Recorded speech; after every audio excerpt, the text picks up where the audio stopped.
made of. If you can believe it, you won't ever let them tell you no.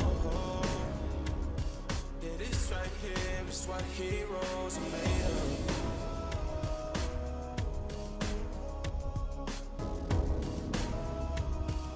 This right here is what heroes are made of. This right here, yeah, this right here, yeah, this right here is what heroes are made of.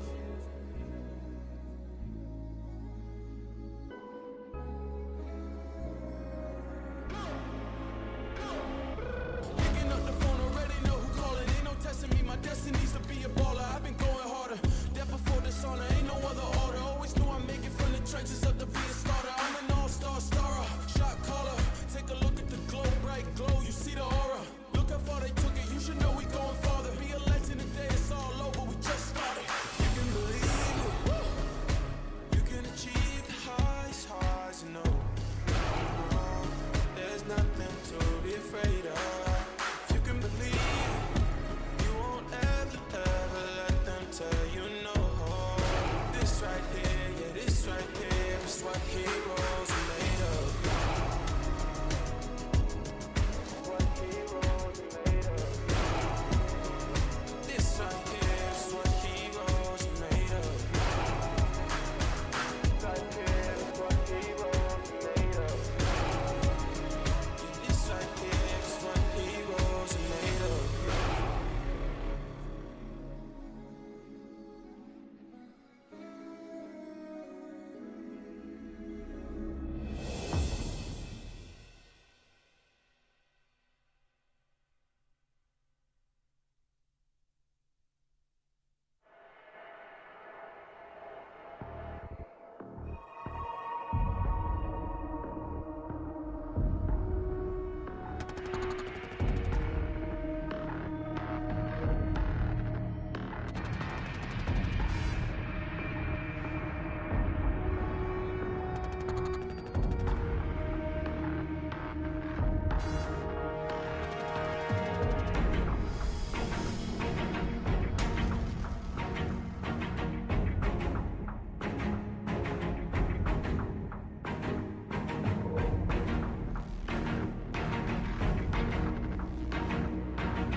Welcome to the 2021 eNASCAR iRacing All-Star Open. 23 drivers will be fighting for 2 spots to make it into the main event. You finish in the top 2, you're in. Third and back, you go home. It's all or nothing for the right to compete for $5,000. Here are your 2021 eNASCAR iRacing All-Star Open drivers. Driving the legendary number 21 for Wood Brothers Racing, representing Gastonia, North Carolina, Garrett Lowe. Out of Charlotte, North Carolina, wheeling the 88 Junior Motorsports Chevrolet is Brad Davies. From out of the shadows from Cypress, Texas, driving the number 66 McLaren Shadow Chevrolet, Blake Reynolds. Driving the number 15 Jim Beaver Esports Holds. Driving the number 15 Jim Beaver Esports Mustang from the world-renowned Blue Springs, Missouri, it is Kane Cook. From Chesney, South Carolina, behind the wheel of number 24 Mode Motorsports Ford, it is Jake Nichols. Representing Wood Brothers Racing, driving the number 16 Ford Mustang from Harrisburg, North Carolina, it is John Gorlinski. Piloting the number 44 Kligerman Sports Chevrolet from St. Peters, Missouri, it is Walter's number 1 fan, Anthony Burrows. Behind the wheel of the Roush Fenway Racing, number 6 Ford from St. Louis, Missouri, home of the Blues, it is Nathan Lyon. From Winston-Salem, North Carolina, flying the Team Dillon Esports flag, in the number 33 Chevrolet Camaro, it is Taylor Hurst. Hailing from the world-famous Powhatan, Virginia, piloting the number 2 Toyota Camry for Elliott Sadler Esports, it is the main man, Garrett Maines. Behind the wheel of the infamous number 18 Joe Gibbs Racing Toyota Camry from Revere, Massachusetts, it is Femi Olot. JTG Doherty Racing Zone, driving the number 37 Chevrolet from Elizabethtown, Kentucky, laying down the law, it is Derek Justice. Driving the number 52 Williams Esports Ford Mustang, the pride and joy of Hillsborough, New Hampshire, Jake Matheson. Representing Clint Boyer Racing in the number 79 Ford, driving out of Framingham, Massachusetts, it is none other than Ryan Doucette. Hailing from the great beyond, also known as Greer, South Carolina, in the number 11 Space Station Gaming Ford Mustang, it is none other than Malik Ray. In the number 9 Jim Beaver Esports Ford Mustang, driving out of Brownsburg, Indiana, grillin' and chillin', it's Michael Guest. From the sunny state of California in the city of Moore Park, in the number 47 JTG Doherty Racing Chevrolet Camaro, it is Brian Schoenberg. Representing the infinitely prestigious Williams Esports, driving out of Stockbridge, Michigan, in the number 29 Ford Mustang, it is Zach Nichols. From Roanoke, Virginia, behind the wheel of number 14 Clint Boyer Racing Ford, he is sharp and he is Blade Witt. In the number 41 Ford Mustang, representing Stuart Haas Racing, he's the pride of Halifax, Nova Scotia, it is Dylan Duval. Hailing from Lima, Ohio, wheeling number 67 McLaren Shadow Camaro, it is none other than Alan Bose. Piloting the number 75 Ford Mustang for Mode Motorsports, representing Darien, Illinois, it is Matt Busa. In the iconic number 17 Ford Mustang of Roush Fenway Racing from Cedar Rapids, Iowa, it is Steven Wilson.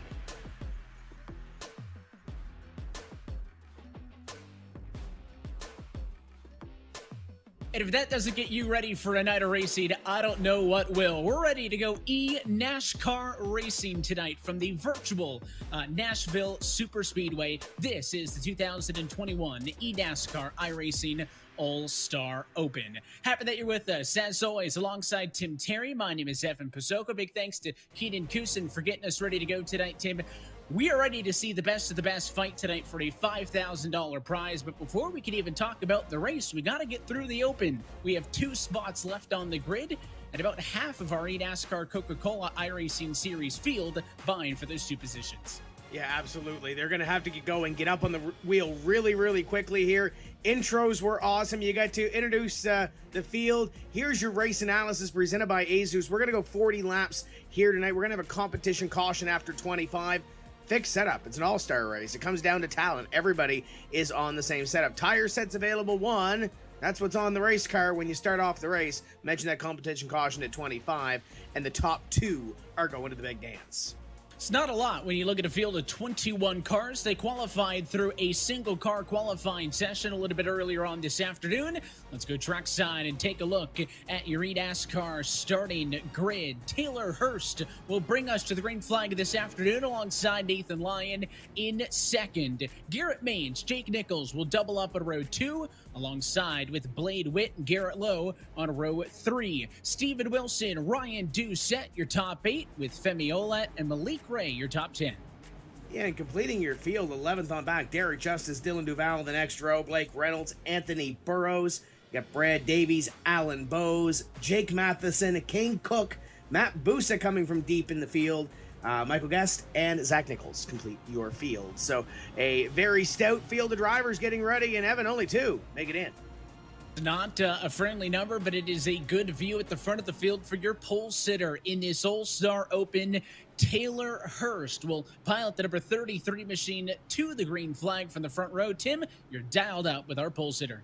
Okay, Taylor, next gen car, new racetrack for this series. What do you have to do tonight to lock yourself into the All-Star race? Well, we just got to keep this Grizzly Chevy out of trouble, pretty much. You know, we don't have a lot of power here, and it's a lot of draft going on, so just got to, you know, might have to throw a few blocks here and there, might have to defend, but, I mean, we just got to try to keep it out front, you know. Got to keep it out of that dirty air. So you got the bear on the front. Is the fur going to fly this evening? Yeah, I put my hair down tonight, too. I figured I'd let that fly, too, so we'll see what happens. There you go. Go get him tonight. As Taylor Hurst, driver of the number 33, he'll roll from the pole position. There's a great shot of your field on back, Evan, as we get ready to go racing. And not to gloss over it, but the big story, of course, is that we are using the NASCAR Next Gen Cup Series cars, the Chevrolet Camaros, the Ford Mustangs, the Toyota Camrys, Tim, that you will see in competition next year in the NASCAR Cup Series. That's part of NASCAR and iRacing's new partnership as iRacing to be in the official simulation of NASCAR. This car is available to the public right now on iRacing. You can drive it before the Cup Car guys get to next year. So it is going to cause a little bit of a difference. I think Taylor Hurst mentioned it there in his interview. They're not going to drive just like a Gen 6 would here at Nashville. So a new track, new cars, and a fixed setup race means that I can't really tell you what we're going to see tonight, and I think that might be the most exciting part. And I think we saw it off some of the intros as well, and we're kind of seeing as the field rolls by, especially the 24 on the outside of Jake Nichols, some new colors and some new doodads per se on some of these race cars, Evan. I like the look of that number 24 car, especially how that thing shines. Look at that thing. Those are really, really nice colors in that thing. It is. You can see how different shape these cars are. They're perfectly symmetrical down the center. And of course, as always, we'll have the unique onboard perspectives with all our drivers. There's your pole sitter, Taylor Hurst, dead center, and everybody else in the field all around him as we get set for a 40-lap sprint in this All-Star Open. That competition caution to come just past the halfway point at lap number 25. We bring in the third member of our broadcast team down to pit road with Justin Prince. Yes, indeed. And when it comes to these cars, drivers have emphasized the importance of saving their stuff throughout this race tonight. So keep that in mind, as well as the bumps around Nashville Super Speedway. It's going to be intriguing. It's especially been defined by many of the competitors tonight. And remember, this is the race to get into the race. Race winners and pole sitters from the last 2 seasons of competition, plus past champions and all-star race winners, already locked into the feature a little bit later on. These drivers with some work to do. The base car down and in. Let's go racing in the All-Star Open at Nashville. And a good jump for her side by side for second. Here comes Garrett Maines up the inside as a huge bobble for Nathan Lyon. He nearly fences it 3 wide down the back straightaway. Got to get while the getting's good. There is a competition caution up the road, Evan, but you need to get everything that you can here to put yourself in a position, if not to win this, to finish at least in P2 as the first side-by-side battle. Malik Ray takes a look to the inside, trying to pick up one more. He's picked, oh, hello. Wilson up the racetrack almost into that number 24 as he was clear enough to get that position. Talked about that dirty air off the start with Taylor Hurst. He's trying to get closer to the front of this field. You had the 21-6 funding for the number 7 position on track, and if you didn't qualify well, You mentioned with only that competition caution a little bit later, you kind of have to drive like this, Tim. And we should specify, when we say there's only a competition caution at lap 25, we mean that is the only caution in this All-Star Open. There will be no yellow flags for on-track incidents. So far, so good, but that could cause some issues if these guys are this aggressive all night long on board with Garrett Lowe. And there's Garrett Lowe on your screen, as you mentioned. Should be at the summer shootout at Charlotte running the Legend car, but he's here looking to not only win this one, get into the big dance, but win some big money when it comes to that All-Star race a little bit later on. And there's a driver, Evan, that, you know, you look at last year and the run that he had, and then you look at this year, you think, okay, maybe he'd be in the All-Star race already, but there are some really big names that have had some really good seasons in the past that are still trying to fight their way into the big dance later on.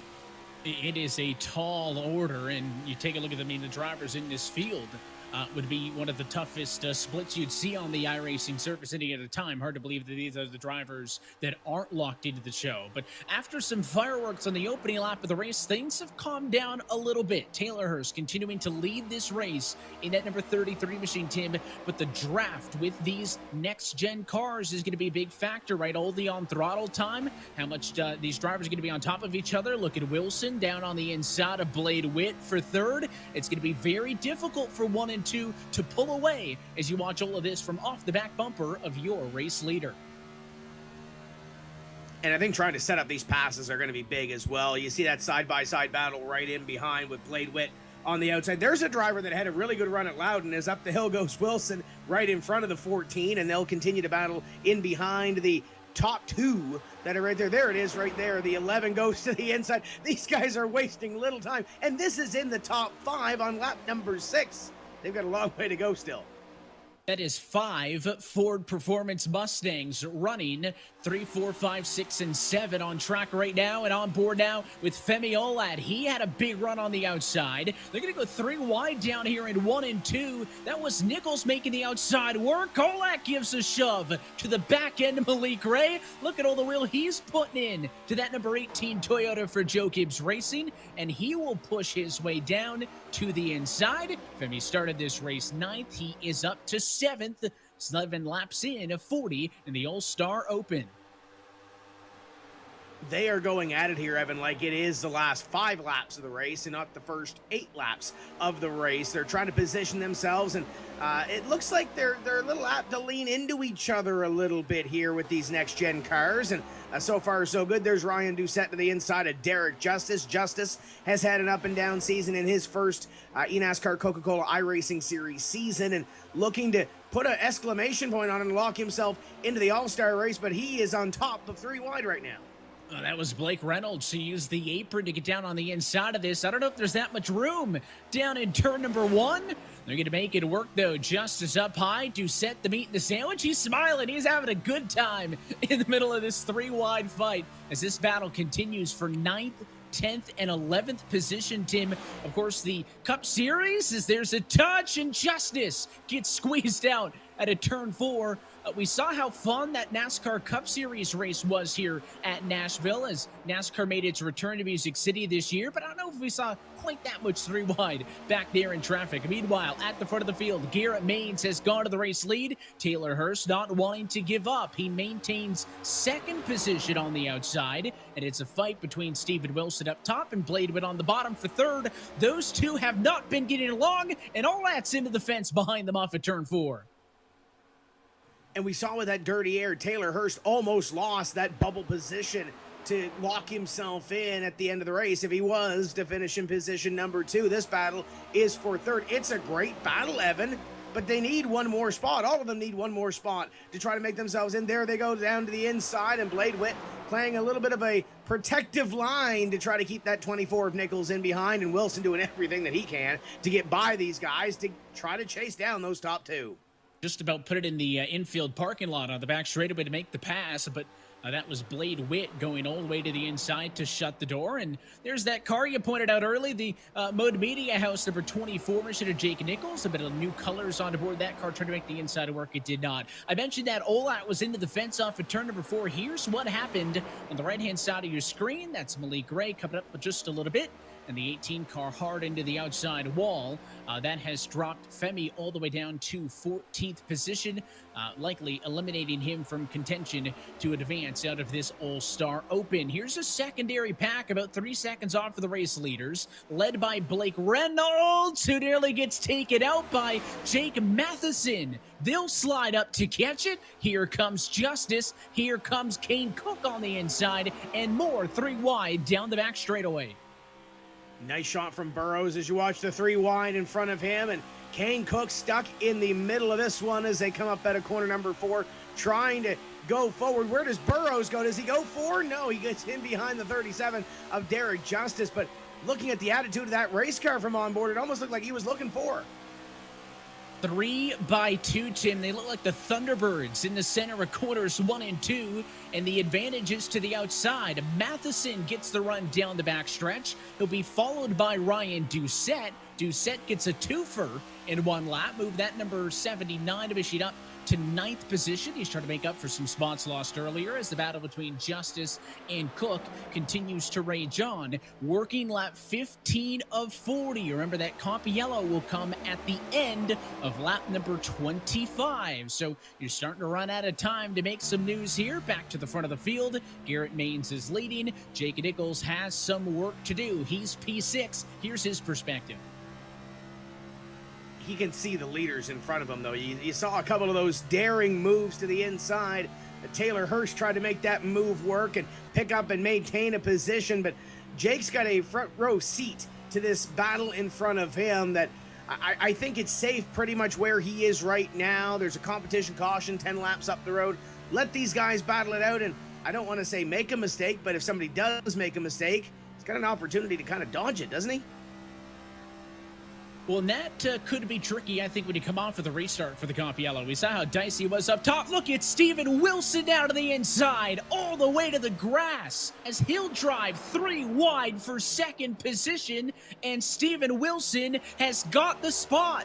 He'll slide up, put the slide job on the outside of Blade Witt, but it is not done yet because your pole sitter, Taylor Hurst, does not want to give up. He tries to get back down to the inside, but Steven Wilson gets P2. It's a race high for the driver of the 17 Ford. Kind of slammed the door on the 14 to the outside, but the 33 of Taylor Hurst was able to get to the inside, but that was about all it was. And JP, what are you seeing? This is exactly what Garrett Maines and his crew wants to see. They've been telling him, play the lines, try and get them to battle, try and get them to utilize the draft amongst one another. That's being emphasized at the moment with how things are faring out. And keep in mind, the top 2 transfers, so he wants things to keep busy here and keep that clean air. And so far, he is being challenged by Wilson. But, Tim, I don't know how much incentive there is for Steven Wilson to put a move on Garrett Maines, because remember, the magic number is 2. Your top 2 finishers and only your top 2 finishers advance to the All-Star race later on this evening. So for Wilson, he could say, listen, I don't want to fight with him, slow each other down. Or you could say, I want to be the leader because I want to buffer, because that group of 4, Hurst, Witt, Ray, Nichols, they don't look like they have any intention to drop it back as we reach the halfway point in the All-Star Open. I like what you said, Evan. I like the insurance policy of being in first because you have a buffer. Steven Wilson almost went to the inside as you ride on board this time by with the 14 of Blade Witt. Sees that little battle in front of him, sees Taylor Hurst kind of looking on. Nice little position I think that Blade Witt's in right now, but if I'm ahead, if I'm the leader, I like the insurance policy and I like the clean air that's out there as well. So I'm sure Steven Wilson, Taylor Hurst, Blade Witt, all these guys that are battling for this lead have that in the back of their mind as we work a little closer towards that comp yellow. I just noticed Blade doesn't have the smile that we saw to Ryan Doucette, Tim. Neither does Steven Wilson. So just because this is for bragging rights, there's a lot of cash on the line. $5,000 purse to the top 3 drivers of the All-Star race a little bit today. Later on today, I guess I should say, and Steven Wilson blowing us a kiss. So I guess he's light enough behind the wheel of the race car there that he can have some fun with it. He's P2, Tim. He's blowing kisses to the camera. This man's not afraid of anything. So is that his jersey behind? And if so, what is it his own team? Is it somebody else's team? What's Is it a racing jersey? It almost looks like soccer or something. I don't know. I don't know. Is it a Roush jersey? Like, do they have those? I would buy a Steven Wilson jersey. Roush has not signed me to a driver contract, Tim, so I do not know if they give their eNASCAR drivers jerseys because I'm not eligible for that. There's a merch deal here somewhere. I'm pretty sure there is. But calm, cool, and collected is Steven Wilson. He sees a grizzly bear right in behind him, holding him off as we come by to click off one more lap. And I think for those outside this top 6 little battle, I think they're anticipating the comp yellow in just a couple laps. I just love that he had a shirt on that said cash checks at the end of it. That's what he wants to do tonight. $3,500 on the line to the eventual All-Star winner. But that battle for third on the back has once again closed on your race leaders. That advantage that Garrett Maines and Steven Wilson had is gone. So here's the decision time for the 17 to Wilson. Do you maintain P2? Do you go to check that insurance policy? He does to the inside, but Garrett Maines leaves absolutely no space. They'll be side by side for the lead, but here comes Taylor Hurst. Don't look now, the grizzly bear is on the hunt. Maines to the outside, Taylor Hurst now to the inside, pushes the fifth third bank number 17 to the lead, and now it is a battle for position number 2. This is the battle for the bubble, and here comes Malik Ray. Why not 3 wide? Down in the grass goes the 11. Oh, he got shut the door by that 33 machine of Taylor Hurst, and the yellow flag is out as your race leaders take lap number 25. So we will slow things down. Order probably would have been different, Tim, if that yellow came out on the backstretch. Probably would have been different at the start-finish the last time through. But almost like a plate race, it's been a race of runs. Your race leaders will pull a little bit. They'll be caught up to, and you can see when that second group of cars has the momentum, they can basically put it anywhere and make a challenge. But Wilson and Maines in the transfer spots at the competition yellow.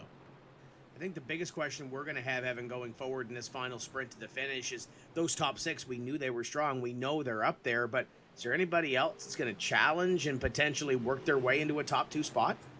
Well, Jake Matheson is somebody that I've been watching, hindered by the fact that he qualified back in 17th, Tim, and he's the biggest mover, plus 10. Blake Reynolds is plus 5 as well. Those guys are in 7th and 8th position, so we'll have to watch that. But a guy that doesn't need to worry about making up track position, his focus is defending it. Steven Wilson leading, Tim. You're dialed up with him. Steven, you look kind of calm, cool, and collected on the in-car shot. How are your nerves right now knowing that there could potentially be a $3,500 check that you might need to cash at the end of the night? Yeah, you know, I'm not too nervous as of right now. I feel like I'm just having a little bit of fun out here, trying to enjoy this as much as I can. This is a pretty good brawl, to be honest. You know, you're able to make moves 2-3 wide. Nobody can really pull away. So, you know, I'd like to be leading in a race that was mattering for points, but this is good. I'll take this. Now, before we let you get back into the action, we have to ask about the jersey behind. What's the story behind the jersey? That jersey? That one? Yeah, that one. Yeah, so Roush Fenway, that's a Roush Fenway Racing jersey. They send us jerseys, me and Nathan, for the year, and I haven't really worn that one, but I have it in the background, so appreciate them, as always. Well, there you go. Go get them, and we'll see how this all shakes out. Good luck. Thank you. There you go, Evan. There's the answer. Yeah, I probably could have got, if it was a soccer jersey, I probably could have got one of those when I was 8. I'm not getting a Roush Fenway Racing jersey anytime soon. His challenger in this at a transfer position is the number 2 with Garrett Maines. Tim, we've also got the driver, the number 2 Toyota on the radio. Okay, Garrett, what do you have to do to get by the 17? Is that sense of urgency there, knowing that the top 2 transfer? Yeah, there was definitely some focus there to keep the lead, but unfortunately wasn't able to. I knew that Taylor was going to be pushing Steven. Just I should have blocked harder. It really came down to whether or not he'd be able to get off that corner, and he got to my quarter panel and side drafted me back, and now we're P2. So we're kind of in a position where we gotta hold on this restart. Hopefully we can get down, but it's very hard to pass, and you need help. And I think it's going to be a last ditch effort dash to the finish where nobody's going to want to help anybody. So we'll kind of see how it goes, but it's in our hands. We gotta wheel now. What would it mean to lock yourself into this all-star race later on tonight? Man, it was looking good for the last 20 laps there. I really want to make the show. I know Vicente's already in it, so I want to be able to team up with him and see what we can get tonight. We wish you all the best. Go get him. Appreciate it. Thank you. That's Garrett Maines, driver the number 2 for Elliott Sadler Esports, and we'll see what he can do from the outside of row number 1 when we go back green. I'm just curious, we talk about the competition caution, Tim, this being the only yellow. So that means that when we go back green, no matter what happens, Barney's got that yellow in his back pocket. He's not throwing it. This could get messy. Is there any, based on the blocking and the runs that we've seen, is there any chance this thing finishes under green? I mean, without an incident? I mean, I think we got to be tearing up some sheet metal.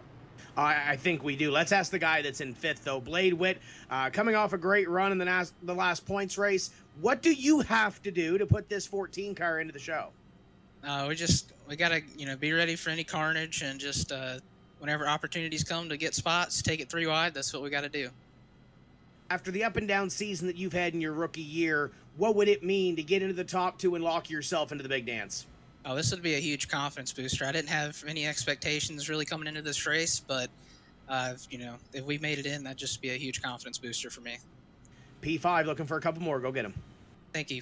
That's Blade Witt, driver the number 14. And Evan, there's a driver that's had a decent season, a little bit of an up and down to start off his eNASCAR Coca-Cola iRacing Series career. But you know what? That 14 car has shown speed tonight. Looking forward to seeing what he can do here in the remaining 11 laps. And looking to pick up 3 additional positions. That's all he needs as we take another look at our Asus race analysis, coming to the end of this 40-lap fixed all-star open race. Competition caution is done. The key is that bottom line. Only 2 of the 21 drivers in this race, 19 of them are still on track. Femi Olat and Garrett Lowe out of this race with incidents earlier on. Only 2 of the 19 cars still on track will make the show. Come around this time by to take 11 laps to go. The caution flag is in the back pocket. What will happen as these drivers want to race their way in for a shot at their share of a purse of $5,000 later on tonight with the eNASCAR iRacing All-Star Race. Pace car down. It is Steven Wilson's field to control. He's on the loud pedal with 11 laps to go at Nashville Super Speedway. Garrett said he was going to try to get down and block. He did so. He moves to position number 2 or maintains that second place position. Now, what does the Grizzly Bear do? Does the Grizzly Bear get angry with that little bit of a low line move from the 2 as they run down the back straightaway? Top 4, top 5 single file. Nichols gets back into line, and then it's a mess in behind. They are all on the bottom of the racetrack. Couple of the cars up top. Cook's up top. Burrows is up top, but now side by side for the bubble spot. As Garrett Maines is going to get left out up top, it's Hurst onto the inside. To the inside goes Blade Witt. They touch 3 wide for the transfer spot in turn 1. Who wins the game of chicken? Hurst survives. Maines is still there. Now here comes Nichols, who gets into the 14. You got to make those moves. Here comes Malik Ray flashing the nose to the inside. Can't get there down in the corner number 3. It's a side-by-side battle for second and a fight in behind. Hurst is going to take the spot. Maines, oh boy, what a move by the 2 to save that one with Malik Ray in the 11. Oh, this is going to come down to the end. 3 wide behind them. Look at the shot up top, 3 wide. The entire midfield is stacking up. There's no way that's going to work. There goes Doucette down into the grass. He's the only casualty, though. The midfield survives. They race off to 3 and 4 once more. Steven Wilson leading this race now. 8 laps to go from Lebanon, Tennessee. Hurst in second, hotly contested by Garrett Maines. And in behind them, they're starting to close in. Malik Ray wants to punch his ticket into the All-Star race, and he has a shot, as does, I believe is that the 75? Where did Matt Busa come from? Busa's a part of this deal as well. They are all coming back together. They'll come to 7 to go, and the Motorsports number 75 hops to the outside. He started in 19th position, did Matt Busa. With that pass, he is plus 15. What a drive as he wants to get into the picture. There's Maines again onto the inside of Hurst. The battle for second. Oh, he'll just try to push his way through. Matt Busa didn't want to waste time finding a lane. He tried to make a lane. It didn't work for the moment. Malik Ray now back on the strike as the 75 of Busa somehow ends up in 3rd after that. The 75 has so much drive around this racetrack. Up to position number 3. There he is on your screen. And look at that laser focus. He is locked in to those top 2 because he needs one more spot to lock himself into the All-Star race. Why not? Let's go to the outside. Side by side for the transfer. 3 wide behind them. And it looks like the spot might be his. What can Taylor Hurst do? Pinched onto the inside in 3 and 4. He is clear. Matt Busa goes to P2. Now, we talked about insurance. It's almost certain Busa wants to go for the race lead here. He'll go to the outside of Steven Wilson, working lap number 36 of 40. Clearly, that Mode Media House Ford Mustang saved something for late in this race, but it's a drag race down the back straightaway. Hurst will give him a shove on the outside.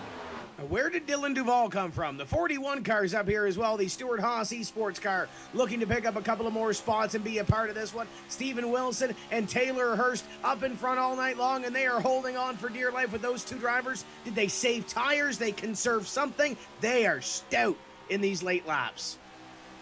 Who is going to get the job done? Wilson pushes up. He leans on Matt Busa down the back straightaway. Here's the look with Taylor Hurst again pushing the 75. He'll slice to the inside. What a move by Matt Busa to try to protect the race lead. 3 wide now for third. Oh, he's into the wall. Hurst spins. He'll wreck out of turn 4. No yellows. We stay green. Taylor Hurst will not make the All-Star in 2021.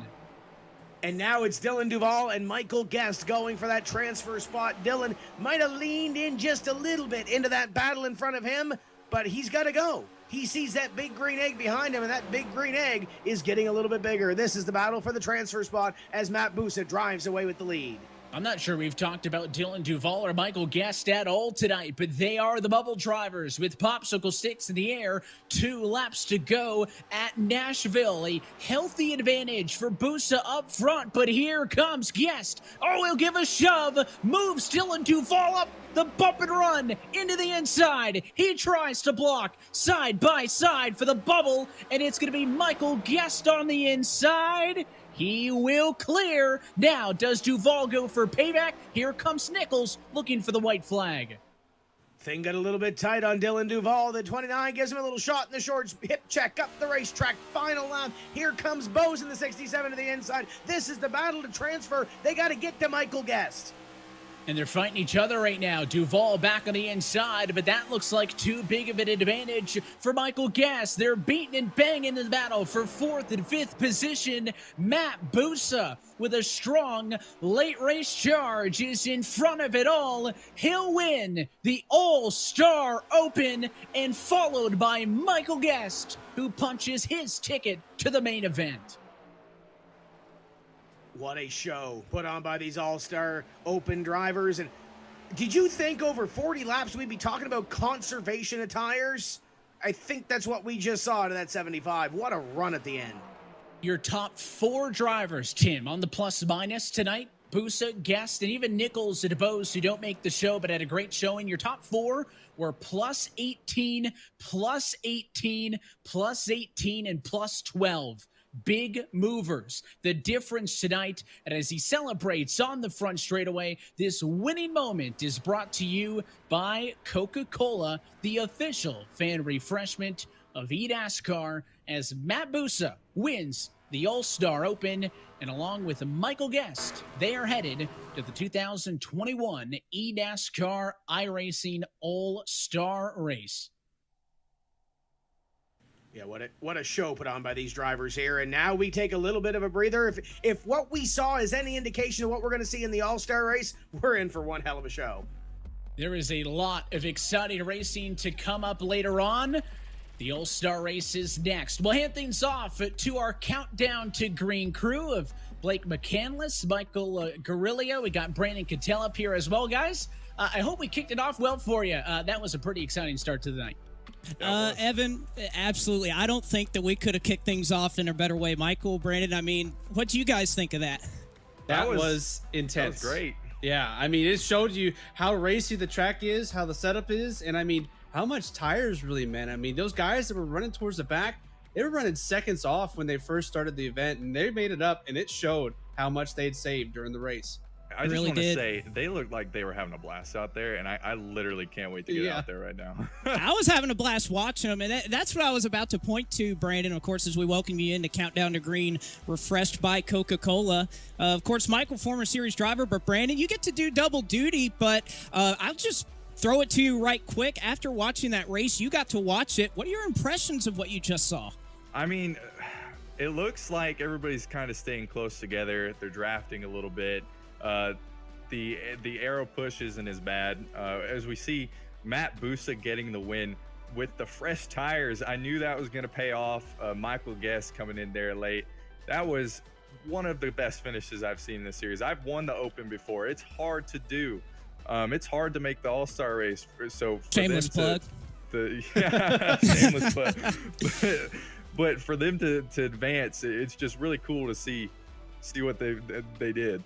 Yeah, absolutely. I mean, you look down the list of drivers. I mean, these guys, like I was mentioning before, Busa, Guest, Nichols, Bose, Duvall, all not even in contention at halfway point when we had the caution flag, the comp caution with 15 to go.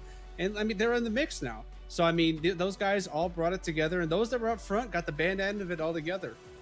Yeah, they really did. And of course, those drivers, of course, only put into the Open because they did not win a pole between the All-Star race last year and, of course, the race this year. But, of course, an amazing job by Matt Busa and Michael Guest on that tire strategy call to win that race. But I'll just throw it to you guys one more time. Michael, of course, you're an analyst here. You were listening down on pit road. What were the teams really saying about what they just experienced?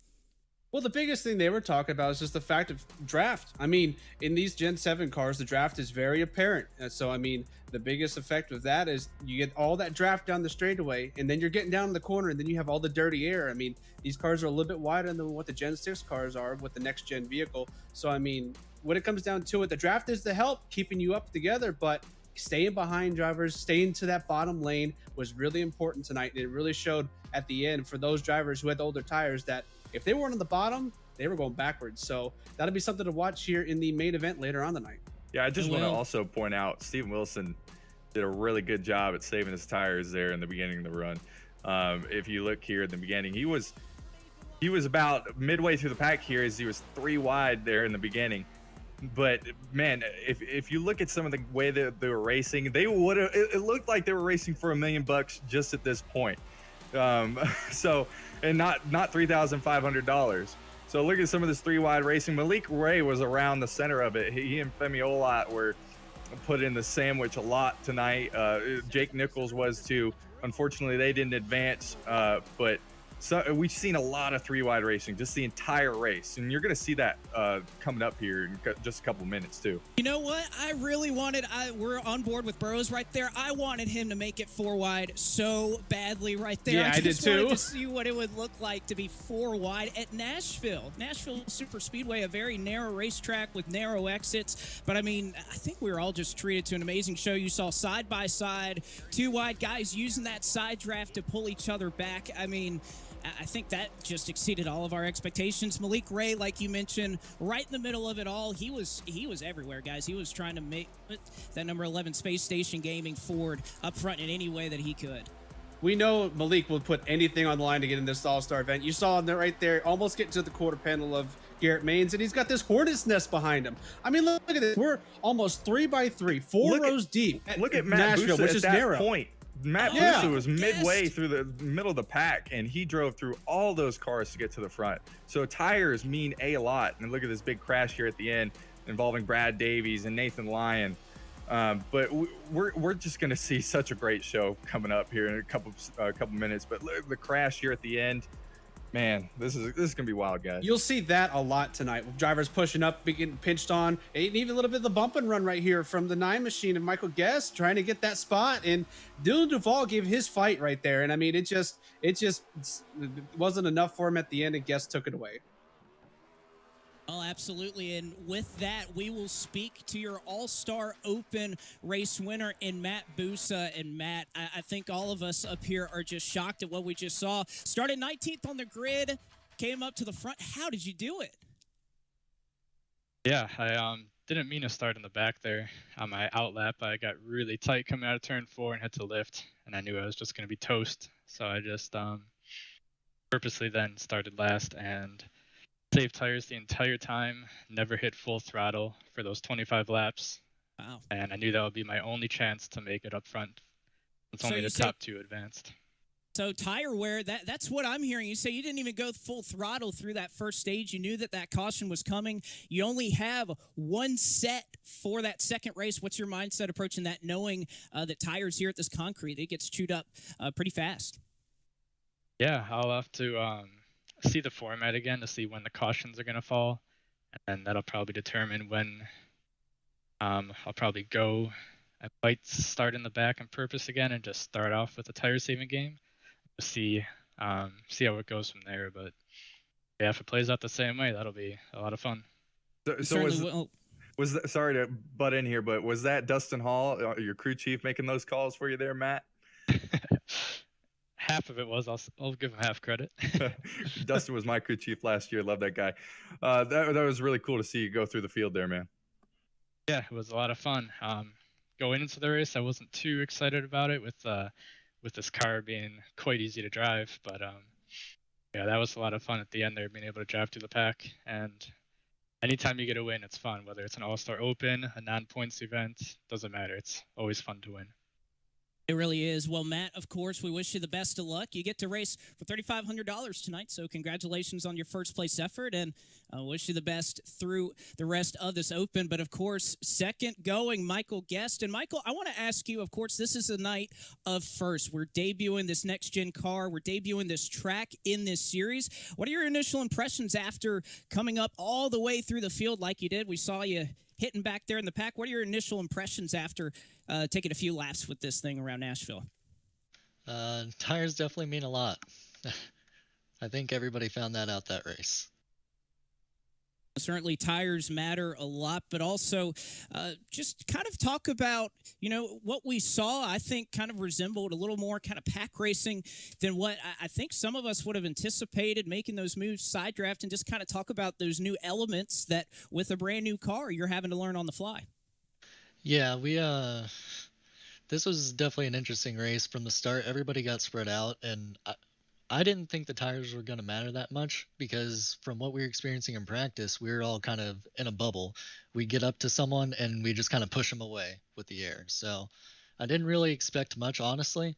But, I mean, getting in there, it didn't seem hard to pass at all. We were able to get runs on people. So I'm definitely interested to see how the All-Star race comes up. Well, with the All-Star race, you talked about it. Are you going to employ the same strategy? We have 2 separate competition cautions. So do you think your strategy will be just as effective, or are you going to have that play into it with the extra tire set? Yeah, the extra tire set definitely throws the old wrench in there, but I think there's going to be a lot of different strategies here, and I'm probably going to do a similar thing. I always like the tire saving gamble, and we'll see how it works out. All right, Michael, well, thank you very much. And again, those are your 2 drivers, Matt Busa and Michael Guest, that will transfer on for a chance to compete for $3,500 tonight. Want to also let you guys know about a wonderful thing that our friends over at Fox Sports are putting on about this wonderful e-sport and a hobby that we all love in sim racing. A documentary that is debuting. It aired tonight at 6 p.m. Eastern. And, of course, after the race tonight, we want you to stay tuned for what you're about to see, if that Open was any indication. But our friends over at Fox Sports made an amazing documentary talking about the history and the evolution of sim racing. And, of course, you can catch that over at Fox Sports on their YouTube channel afterward. And we'll take a look at a trailer, get a little preview of what we're about to see. I love video games the same reasons everyone loves video games. It's escapism, it gives you a sense of competition. It boils down to the same thing, you're racing. Sit down and do it yourself. In the old days, racing games were all kind of dull. Today, can get into a race server with Dale Jr., and I might have that ability to go door to door with them in the real world.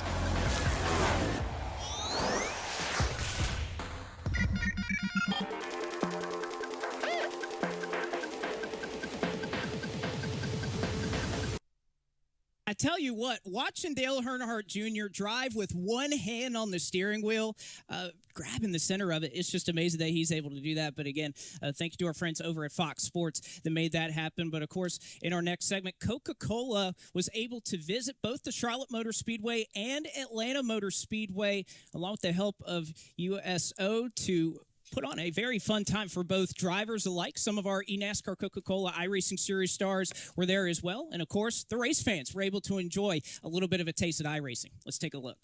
You cut me off. A lot of fun to be able to come out here. Big thanks to Coca-Cola and USO for making this possible. Oh, using the sim rig was awesome. And of course, we had to come to the Coke 600.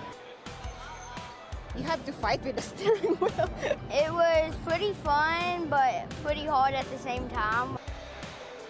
First time we've had any sort of fans back here at the Charlotte in almost a year now. For people to try to jump on this iRacing simulator and try to compare what their lap could be up against a real driver, I think it's a pretty neat deal. I think I ran a 29.92, so I'm sure somebody will end up beating it by the end of the day.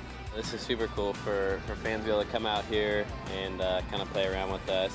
It's really cool because, you know, you almost feel like you're part of the race. You can feel the vibration of the car when you hit the wall. Each time you spin out, you can feel it. You can feel yourself losing control. You feel like you're really in a race car. I loved it. It's awesome. It's awesome.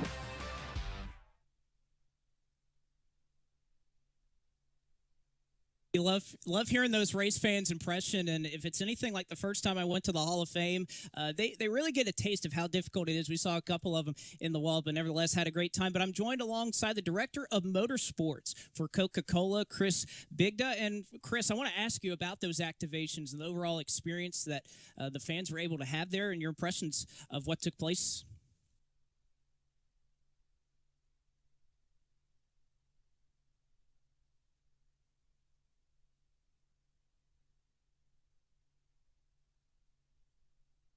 All right. Chris, you there? Hello, Chris. Well, it was definitely time to bring something to the fans. With everything opening up at the racetrack and fans coming back well, we'll try to catch watch up with races, Chris. we really wanted to do something with them and have them experience iRacing in real life. So the whole thought behind it was, with our partnership with the USO, we brought a great experience to the Coca-Cola 600, allowed people to interact for the first time with an iRacing simulator at a NASCAR race. And then in our own backyard, for the Atlanta race, we brought another simulator, and it was a great fan-friendly environment. Fans are looking for stuff to do on the midway, and this is a great exposure for us because we did sampling with our product as well. And it was just a great experience for fans to come out and interact with Coca-Cola and NASCAR and the Coca-Cola NASCAR iRacing series.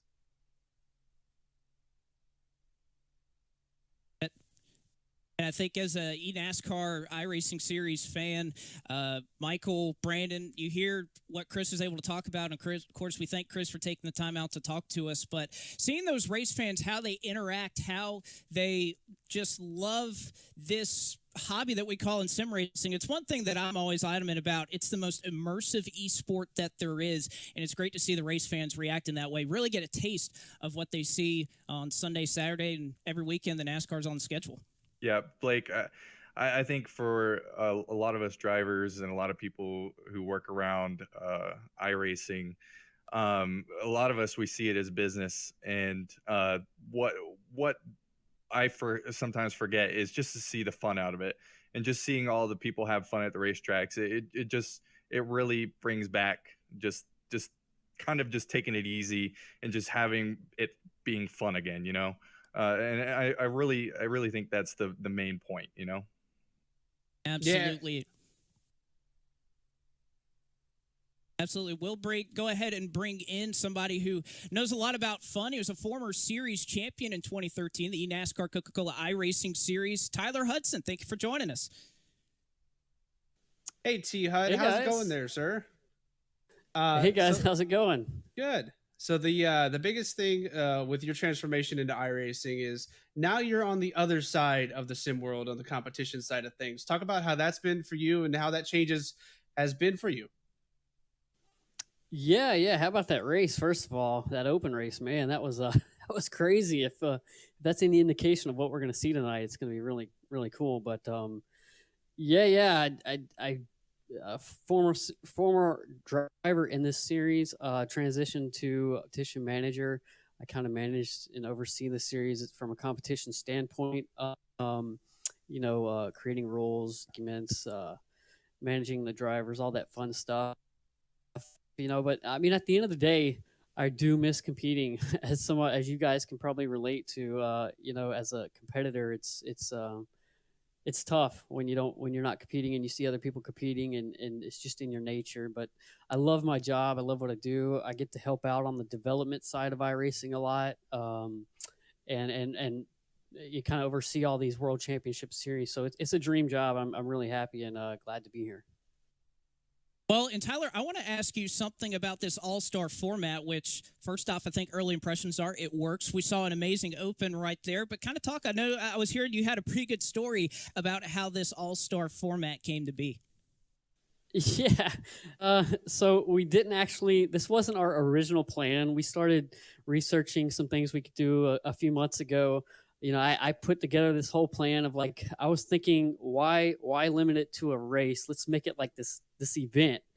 Let's take the 4 different licenses we have on the service. Let's put these guys in different cars on dirt, on road courses. Let's do some Pro 4 trucks. Let's make it like a mini series and just go all out, And so I put all this on. So back up here. So I thought of this all out, and then Drew called me up and said, "Hey man, I got some ideas on what I'd like to do for the All-Star," and it aligned with what I was talking about right there. And I was like, "Oh yeah, this is gonna work. This is cool." So, anyways, so I type all these plans out and send it to my boss Otto. Told him, let's do it. Let's do this. And you ever write something down? You have this idea, you write something down, you read it back, and you're like, what was I thinking? There's no way we could manage all this. Getting people in and out of servers, 15-minute races, keeping up with points in real time. I was like, this is just not going to work after I put it on paper. So needless to say, Otto didn't reply to my email. And then I came up with this format. And basically, I really wanted to put it into the driver's hands where they're saving tires. There's a little bit of strategy there involved. So I think we got that. It's really fun, exciting, and this new car is awesome. It's been racing really good. It has been, and Tyler, we want to thank you for taking the time out, and obviously good luck up in the tower. I know somebody probably doesn't wish you good luck, but, have a nice, solid race up there as well. And Brandon, we go ahead and throw it to you in just a second, but Michael, we'll go ahead and take a look at what these drivers will be seeing tonight at Nashville Super Speedway. Yeah, we're coming to Nashville Super Speedway, one of the newest tracks into the iRacing and NASCAR circuit at Lebanon, Tennessee. You see, it's 1.75 miles, so not short enough for our short intermediate package. I mean, actually, we are running that tonight, 750 horsepower with the low downforce. Banking, no progressive banking here, 14 degrees, all concrete surface, opened back in 2001. And Cattell, you're going to be running this race tonight. You're going to be telling us how we're going to be getting around here. Yeah, fortunately enough, I won a race last year that qualified me for this event. As we go down into turn 1 here, it's really kind of wide sweeping. You want to try to get it down to the bottom like I did not get to right there. You want to try to come up off the corner with as much grip as possible. It's really easy down the back straightaway, no hands. Going down into turn 3, you want to try to keep to the bottom. There's a bad bump right in the center in 3 and 4 right here that you really want to try to watch out for. If you don't, you're going to shove up the racetrack and possibly hit somebody like you saw in the open. I think Taylor Hurst hit somebody up the track earlier. As we go back down to turn 1 and 2, you really just want to kind of keep it to the bottom tonight. If you're sticking to the bottom, that's saving tires. That's the key, as Tyler said. He's really put tire saving into the boys' hands tonight. So we look for a lot of that. I think we have heard that verbatim time and time again from these drivers. But, of course, Brandon, we'll let you go ahead and get to your duties as a driver. It's good to see you back behind the wheel, if anything, for tonight. And who knows, maybe you can bring back some big bucks tonight. $3,500. It'd be a really nice payday, wouldn't it, Brandon? Yeah. Yeah. I'm going to Disney World this weekend. My daughter is going to be turning 4, so hopefully we can have a nice awesome. hotel. Well, happy birthday to her as well. And yeah, maybe you can get a nicer experience, maybe a better hotel room with the money tonight. Who knew that sim racing could help potentially your daughter have a better experience at Disney World? So, Brandon, thank you so much. And again, good luck tonight. We don't play favorites up here, but of course, we'll wish you the best of luck. And I think Michael's along with me as well. But coming up, we want to show you the drivers that will be taking place. They've already locked themselves in. We have the stars of today and even the stars of yesterday, if you've been watching this series long enough. Let's take a look at the starting lineup for tonight's eNASCAR iRacing All-Star Race. Welcome to the 2021 eNASCAR iRacing All-Star Race. The world's best come together to clash for $5,000 in the Music City here at Nashville Super Speedway. Drivers earned their way into tonight's main show by being a race winner or pole sitter in the 2020 or 2021 eNASCAR Coca-Cola iRacing Series, or as a former eNASCAR champion. Ladies and gentlemen, these are your eNASCAR iRacing All-Stars. Piloting the number 75 Ford Mustang for Mode Motorsports, representing Darien, Illinois, it is Mad Busa. In the number 9 Jim Beaver Esports Ford Mustang, driving out of Brownsburg, Indiana, grillin' and chillin', it's Michael Guest. Driving the number 32 2311 Toyota Camry from the shores of Halifax, Nova Scotia, with a win of 3 poles, it's the weatherman himself, Keegan Leahy. For William Byron Esports, hailing from Concord, North Carolina, the leader of Clamp Nation in the number 97 Chevrolet, Logan Clampett. From Not That Springfield, Illinois, driving the number 36 for Latart Esports, it is Chris Shearberg. From the heart of NASCAR country in Concord, North Carolina, a former champion and driving the number 8 Junior Motorsports Chevrolet, it is Michael Conti. Repping the set in the Exit Ford Mustang from deep in the heart of Cypress, Texas, it is number 4 Ryan Luza. From the very easily pronounceable Biloxi, Mississippi, driving the number 77 Kligerman Sports Chevrolet, it is Bob Bryant. Representing Space Station Gaming from Temecula, California, Earth, in the number 55 Ford Mustang, it is eNASCAR rookie Vicente Salas. Also out of Temecula, California, with 2 wins and 3 poles, driving the number 23 2311 Toyota Camry, it's Mitchell DeYoung. Richmond Raceway Esports is own, driving the number 46 Toyota out of Midland, North Carolina, it is Jimmy Mullis. In the Richmond Raceway Esports number 90 Toyota Camry, hailing from Clinton, Connecticut, 2019 champion Zach Novak. Having worn the crown in 2015 and piloting the number 58 Chevrolet Camaro, it is Kenny Humpy. An eNASCAR OG in the number 08 Chevrolet and the 2010 season champion, Richard Towler. Last year's champion trying to be this year's All-Star in the number 25 William Byron Esports Chevrolet from Claremont, North Carolina, the Audi boss, Nick Ottinger. Mastering the tricky triangle earlier this year out of Fresno, California, driving the Latart Esports 83 Chevrolet, it is Bobby Zalensky. From Team Dillon Esports, the number 3 Chevrolet out of Louisville, Kentucky, bringing the volume is Corey Vincent. Straight out of Houston, Texas, in the number 10 Stewart Haas Racing Ford, trying to strike out the competition, it's Graham Bolin. Driving the number 38 Ford Mustang out of Matthews, North Carolina, straight to Twitch from your living room, Kurt Chu, it is Casey Kerwin. Piloting the number 1 Elliott Sadler Esports Toyota Camry from the streets of Charlotte, North Carolina, it is Ashton Crowder. Returning for the first time in 2021, driving the number 5 Ford from Frostburg, Maryland, it is Colin Keister. Also steaming back to eNASCAR iRacing competition, piloting the number 80 Chevrolet from Alva, Florida, Brandon Cattell. A name synonymous with eNASCAR competition, hailing from Cape Coral, Florida, driving the Joe Gibbs Racing 51 Toyota, it is 4-time Ray Alfala.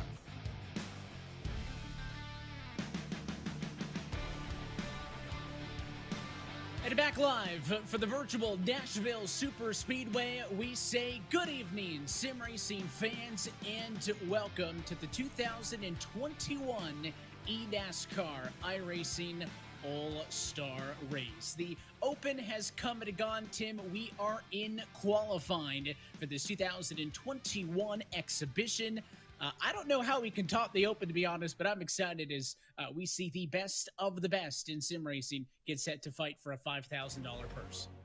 Yeah, I have a feeling that these drivers are going to try to top what we just saw in the Open. We saw some 2021 tire conservation, and I think those all-star drivers that we're about to see may have learned just a little bit about what this race is going to hold, what you have to do to get yourself up in front at the end. And by the way, there's a little prize for that top spot too.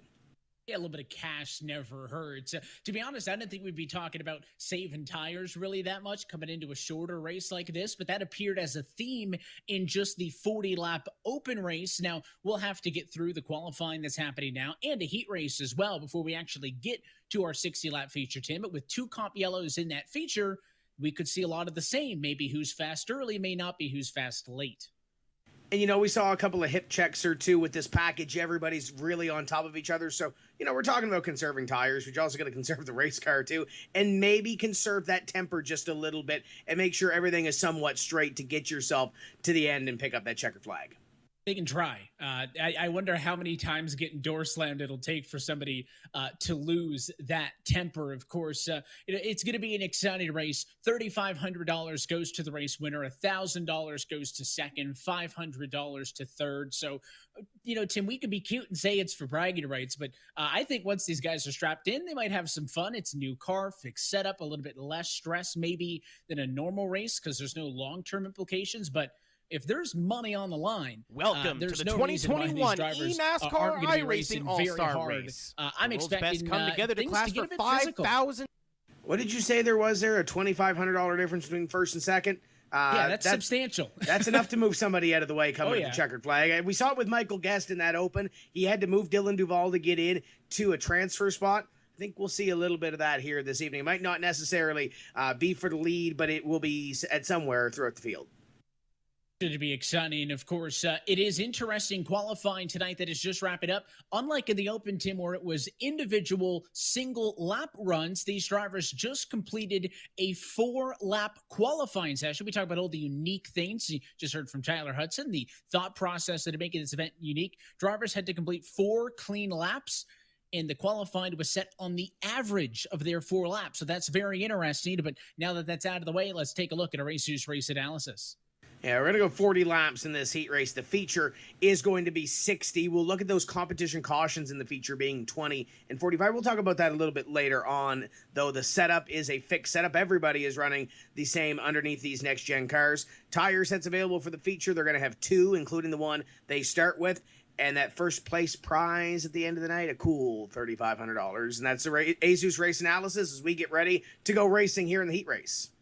Not bad at all. Let's hand things back over to tonight's Grand Marshal. It is Nashville Super Speedway President Eric Boses with the most famous words in motorsports.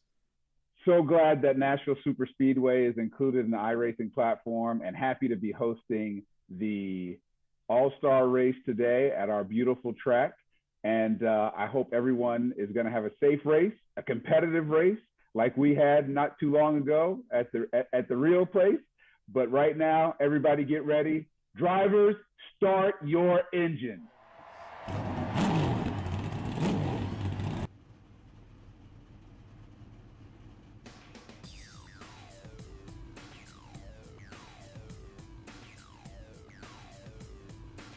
Let's take a look at your starting grid. The top 10 in qualifying are inverted. So Alfalo was 10th, Mullis was 9th. They'll line up 1 and 2 for this heat race. Alongside with Logan Clampett and Ashton Crowder back on row 2, Michael Conte and Vicente Salas, your top 6. Mitchell DeYoung will start 7 tonight alongside defending series champion Nick Ottinger. And then your top 2 in queue are 9th and 10th. That'll belong to Bolin and Luza.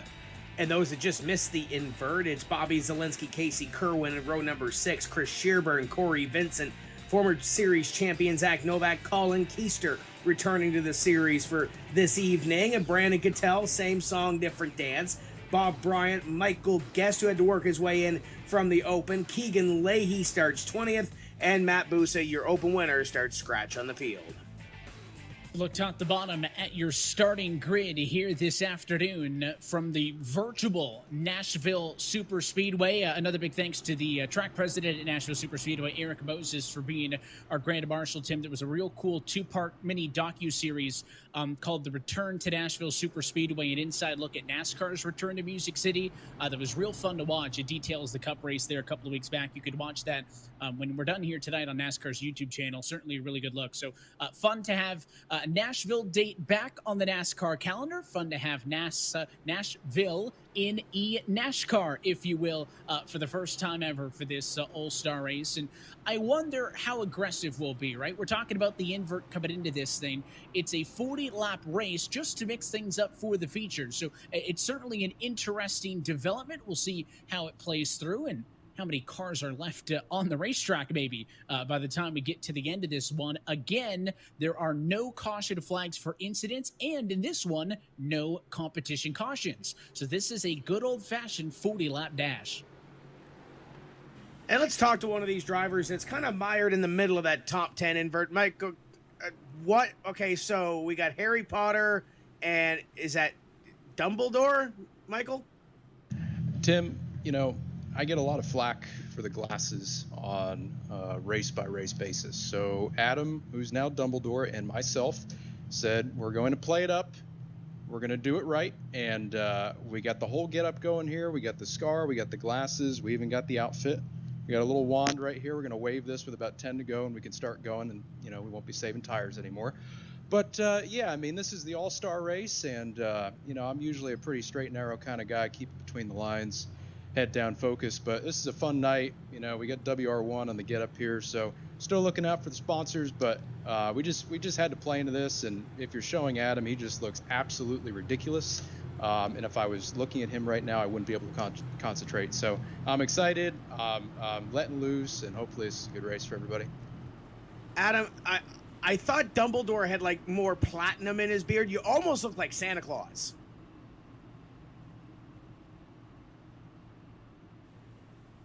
No? Conti, you need to wave. Wait. Yeah, there you go. Wave the wand. Make sure he hits the right button there. Yeah, sorry about that. Honestly, I feel like Redneck Jesus. So it kind of got what we got right now, and we made it work. So we're just here to have fun. Okay, Conti, what do you got to do knowing that open? What do you got to do to win this thing tonight? Well, like I told you, Tim, you just got to parade around the conga line for about 30 laps, and then Adam Dumbledore will tickle his beard, and I'll wave the wand, and with about 10 to go, we'll get going here. So excited to do this, and hope we can put on a good show for everybody watching. Have some fun. Good luck up today, boys. Thank you. And I believe we also have Graham Boland going to join us just before we go green. Graham, you didn't hit the invert right. What do you got to do to get through this dirty air and get to the front? Just send it. I mean, the seat race is going to be important so we can line up for the feature. So I'm just going to send it and hope for the best. Really, I didn't even try to. I just try to go as fast as possible, and wherever I'm going, I'm going. I don't really try to play the games with the time and stuff, but hopefully it works out for the best. You trying to get that track position. What can you learn here over 40 laps? Just try to be patient, I guess, and save a little bit of tire, and then we'll be good. Go get him. All right, thank you. Smithfield.com. There you go. There's Graham Boland, driver of the Smithfield number 10, as we get ready to roll to the green flag here next time by Evan. So we're going to look at the Azus race analysis one more time here as we get ready to go. 40 laps in this heat race. But, Evan, I think if Adam dresses up like that again, I think Michael has to dress up as an elf, because I got the Santa Claus vibes instead of Dumbledore. Yeah, naturally, you know, speaking, Tim, when I think of Nashville, the first thing I think of is Harry Potter, right? So I think they nailed the theme. Yeah, absolutely. As you see the 8 on the screen, they've got some work to do. They'll have to wave the wand here as we get ready to come to green. Wild and wacky all-star night, and we're happy that you're with us on the iRacing Sports Network. All these drivers make the 60-lap feature. It is only to determine qualified position. The caution flag is not even in the flag stand for this heat, as we get set for a 40-lap dash for the Nashville Super Speedway. Ray Alfalla qualified 10th. The inverts got him on pole. We're racing for the heat.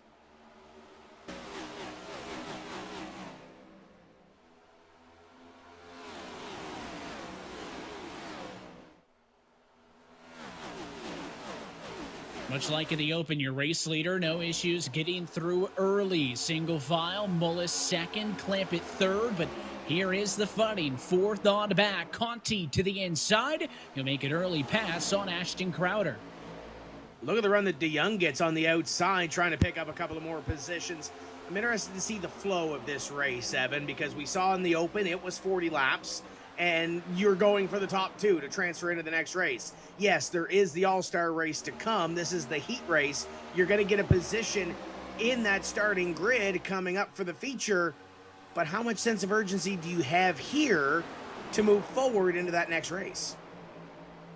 Well, and you heard Conti suggest, even to the feature for those first 30 laps or so, you just kind of ride the line, try to stay out of trouble.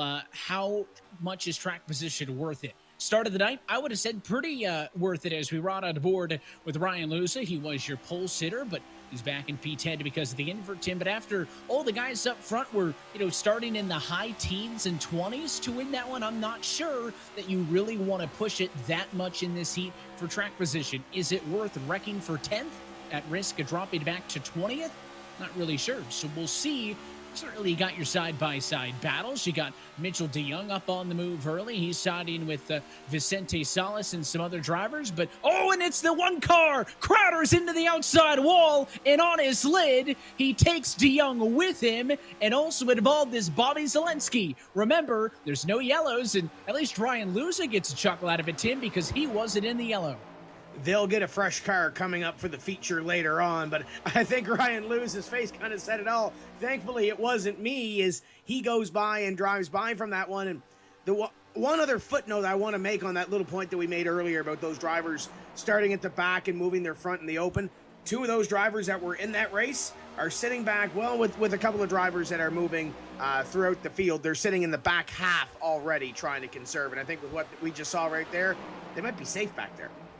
And maybe a little bit of timidness. Of course, all of these drivers, plus your top two finishers from that Open a little bit earlier. So your Open race winner, Matt Busta, second place finisher, Michael Guest, transferring into this. All the other cars is there's a Mitchell DeYoung modified going through the grass on the front stretch here at Nashville. All these drivers, Tim, locked in because they are previous race winners in this series from this year and last year, plus pole sitters, or if you're a prior series champion or a prior all-star winner. So that's why we had, of the 21 field, 19 of these drivers were locked in before the night started. I wonder how much attention they were paying to the Open as we see Lusa down to the inside of Conti. And here's a unique thing, Tim. Yeah, the green flag's out, but let's try to dial up Keegan Leahy. Let's try to dial up Keegan, and Keegan's not doing a whole lot of sawing on the wheel. What happened? Yeah, what happened? There was a sideways car in front of me, and I hit him. That's the easiest thing to say. So with this package that we're seeing, it looks like a lot of fun. What do we expect coming up here? Obviously, the 40 lap, we see a couple of drivers making some daring moves, but really not much when we put $3,500 on the line coming up here for this 60-lap dash at the end of this one. What do you expect the competition to do? Well, there's a lot of laps in the heat, and there's two competition cautions too, and a lot of people are going to play these differently. So you saw it in the Open. Strategy can end up winning the race, not just how hard you drive in the first few laps. So there's a few guys here trying to race for the win, but a lot of them I don't think they care. They got some strategy up their sleeve. So we'll see how it goes. So you mentioned that for the feature. What's your forecast for the rest of this race? Because obviously you're sitting on pit road. What are these guys here? Is there any sort of advantage they're getting here? They're getting an advantage over me because they're getting a lot of practice right now. That's what I was most excited for this heat for. It was really my first experience driving this car in a pack in a competitive environment. So I'm missing out on that. But that's okay. I get to watch now and sit on pit road and put my feet up.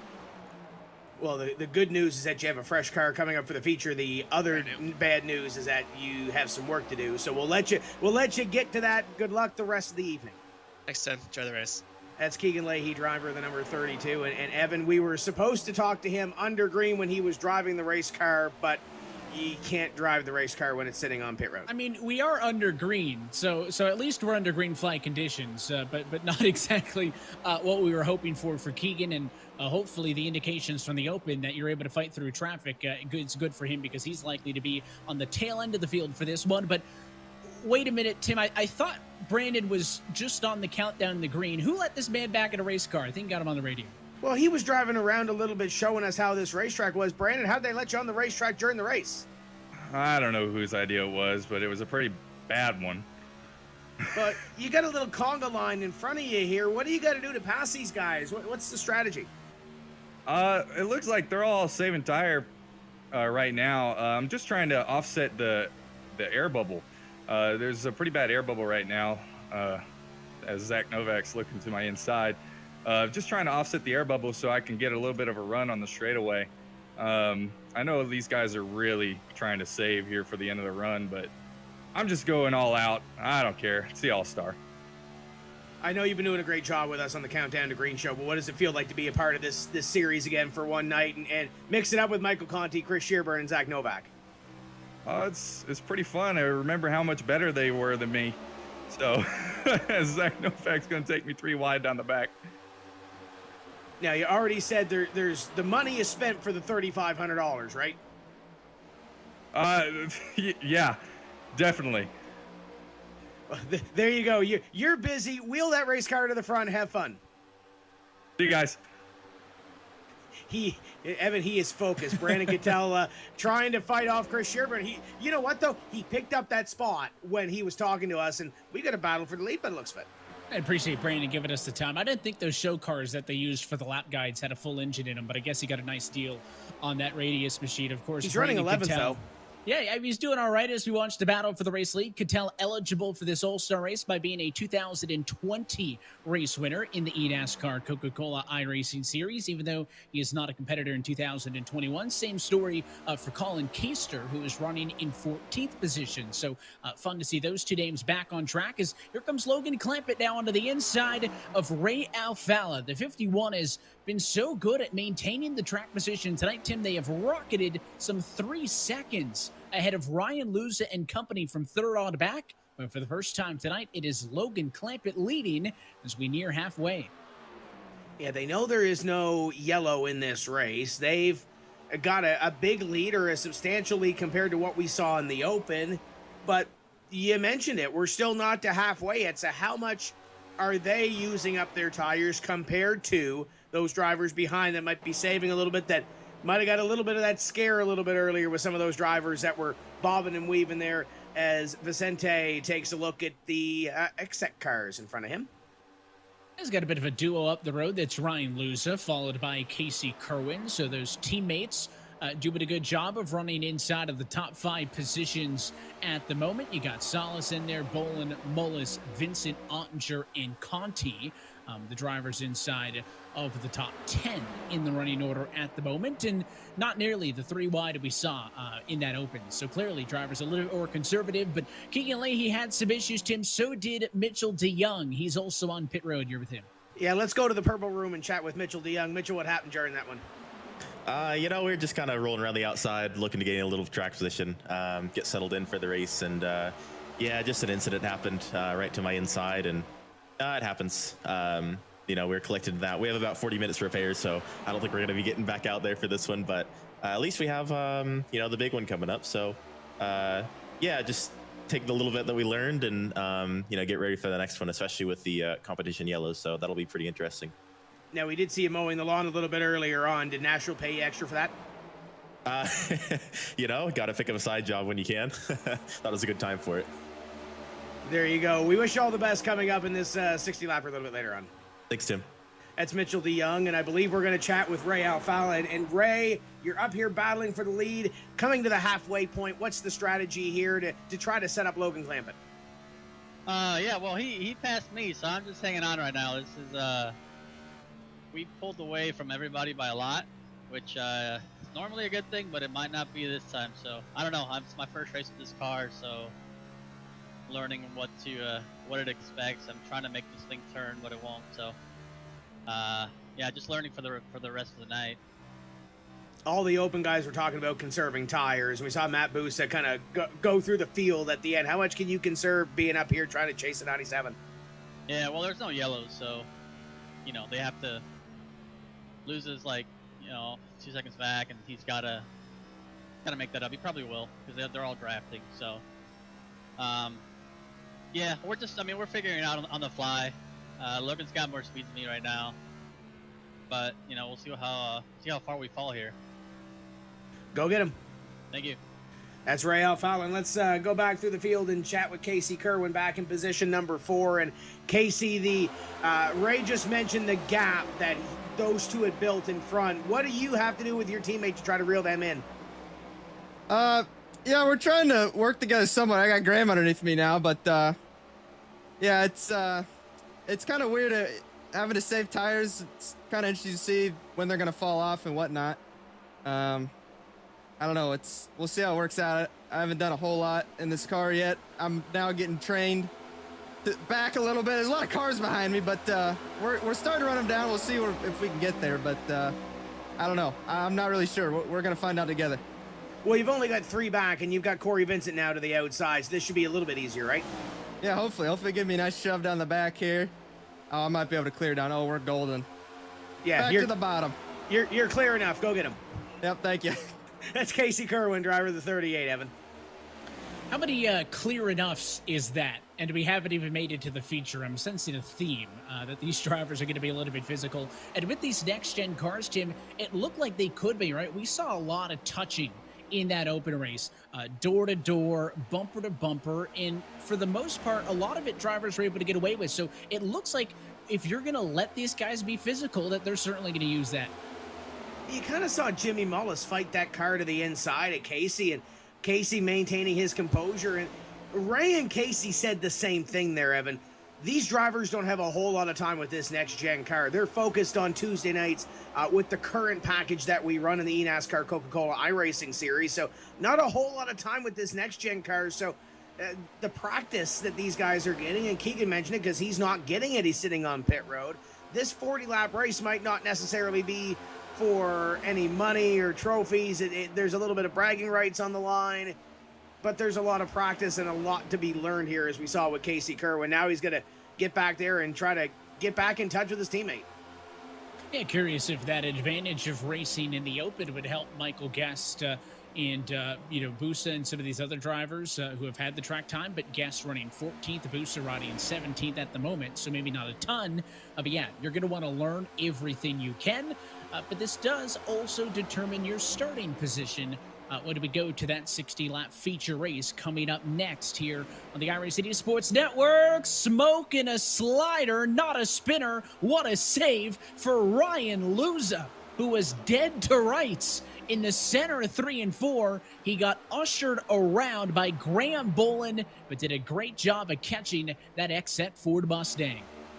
Yeah, definitely not going to help the tires, but did a great effort to try to keep that thing off the wall and off the rest of the competitors. But now he's got Michael Conti, he's got Zach Novak, and he's got Brandon Cattell on his back bumper. So, again, going to school, learning a little thing about this race car. Let's put that in the memory bank for the 4. Let's ride on board with our Coca-Cola onboard camera. It's with Corey Vincent in 7th position. Let's listen in on a next-gen NASCAR Cup car.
Well, that's what it sounds like to run on board with the 2022 NASCAR Cup Series car. That was the Coca-Cola onboard camera with Corey Vincent, his Coke Zero Chevy. For Team Dillon Esports still in 7th behind a side-by-side battle with Jimmy Mullis on the inside of Nick Ottinger. Tim, once upon a time, I mentioned first and second were 3 seconds ahead of everybody else. Well, Nick Ottinger and company are closing that gap. We're chatting with the driver of the 25. Yeah, let's chat with Nick Ottinger. Nick, what do you have to do to reel these guys in front and take away this heat race? Let them get side by side, man.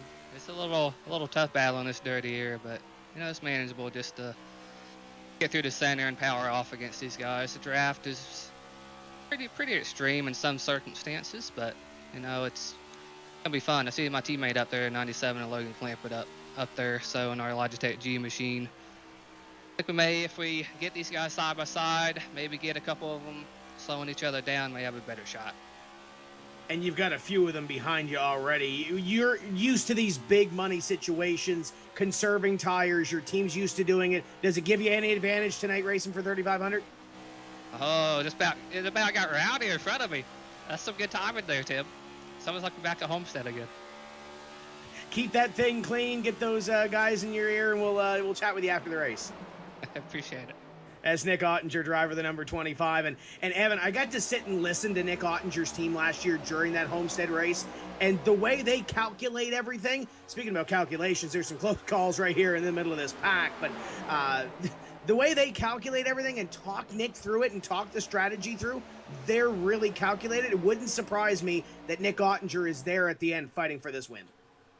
Rea Falla has been swallowed up by this pack. He is working hard on Zach Novak to fight back in a battle. That is for 8th and 9th position. But, I mean, remember, it was 3 seconds to the good for both Clampett and Alfalla up front. But Ray's going to nearly drop out of the top 10 if Conti, Luza, and Cattell can get to him. And the advantage for Clampett now, just 0.8 of a second over Bolin, Kerwin, Ottinger, and company. We'll see if all these cars mid-pack in a line are able to draft up to your leader, Tim. They took 0.3 out of Logan Clampett's lead that last lap alone.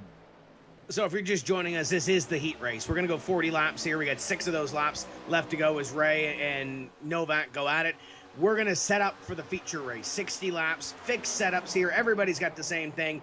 We'll talk about tire sets and competition cautions when it comes to the feature race in a bit. But that big number at the bottom, 3,500, there's a lot that can be spent.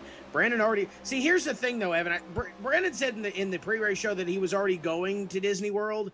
Don't you do that after you win the race? Don't you plan that after, not before the race when you win the money? He might be the only driver in this, if he wins the money, it's going to be keeping him out of the negative as opposed to putting him in the positive. He may, not coming out of retirement, but coming back to this level here on a Tuesday night, of course, trying to get back into this series. But he may be here out of necessity. He needs that money. He's got to take care of the daughter and have a good trip to Disney. So we'll see what he can do with it. That Tedekar, Graham Bolin is ahead of quite the fight for third on the back. Nick Ottinger had to work over Casey Kerwin to defend that position. Kerwin going to cross him back to the inside, and we'll go side by side down the back straightaway for third. You're on board with Vincent, but look at Jimmy Mullis. He pushed Ottinger that whole back straightaway. He's just trying to get that outside, a little bit more momentum. Watch him do it again this time. Let's see if Vincent wants to help. No, he'll undercut Kerwin 3 wide to turn 1. Yeah, let's go 3 down into corner number 1. Vicente right behind them. Novak's there as well. Jimmy Mullis stuck on the outside. Jimmy was the one making moves here the last 2 laps until Corey Vincent decided to go to the inside. We're going to go 4 maybe. It looks like Novak's looking. Vicente goes to the outside. Somehow Mullis clears all this, and the 3 is there. And oh, by the way, we got a battle for the lead too. Graham Bolin has reeled in Logan Clampett. He has been on cruise control, but with 2 laps to go, is pole position in the All-Star race in jeopardy. And all that fighting for third has allowed Bolin to get away. So he's the only driver with a real good look here. He'll have the draft, Tim. It's not a question of if he'll get there, it's when and how he executes it. If they get feisty up in front, though, Nick Ottinger, you better believe, is going to be right on this pair. Graham Bolin flashes that nose to the inside. There's the Smithfield number 10 taking a look to the inside. The battle for the lead comes down to the white flag. Can Logan clamp it, cross him over, and get it back, or drive it in deep to turn 1? He wants to fight him off. Here comes Ottinger. The leaders touch in turn 2. It'll push, clamp it up to the fence. They're still on each other's door. Here comes Ottinger. A block by Bolin. Now the 25 to the inside. Trying to squeeze 3 wide. It's Graham Bolin who breaks free at a turn 4. 3 wide for second.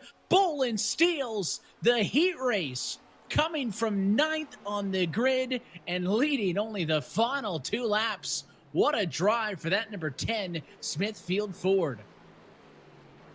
Yeah, he's happy. I think he'd be happier if he won business, the feature. Tim. It's just the heat. All business for Graham Bolin. Eric Almirola won in that Smithfield Ford not that long ago, so he's got to do the same thing here tonight, and he's got a good spot as he'll be on pole for the feature. We'll take a quick opportunity to step aside. When we come back, we're going racing with $5,000 on the line. You're watching the eNASCAR iRacing All-Star Race.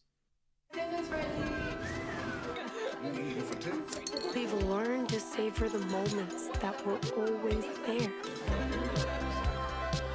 And they never tasted this good.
I am the regular season coming to a close.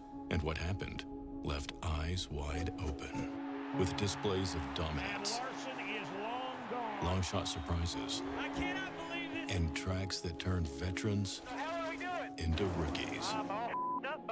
I am still not done. In fact, I'm saving the best for last, and a playoff spot for anyone that wants it bad enough. I am NASCAR.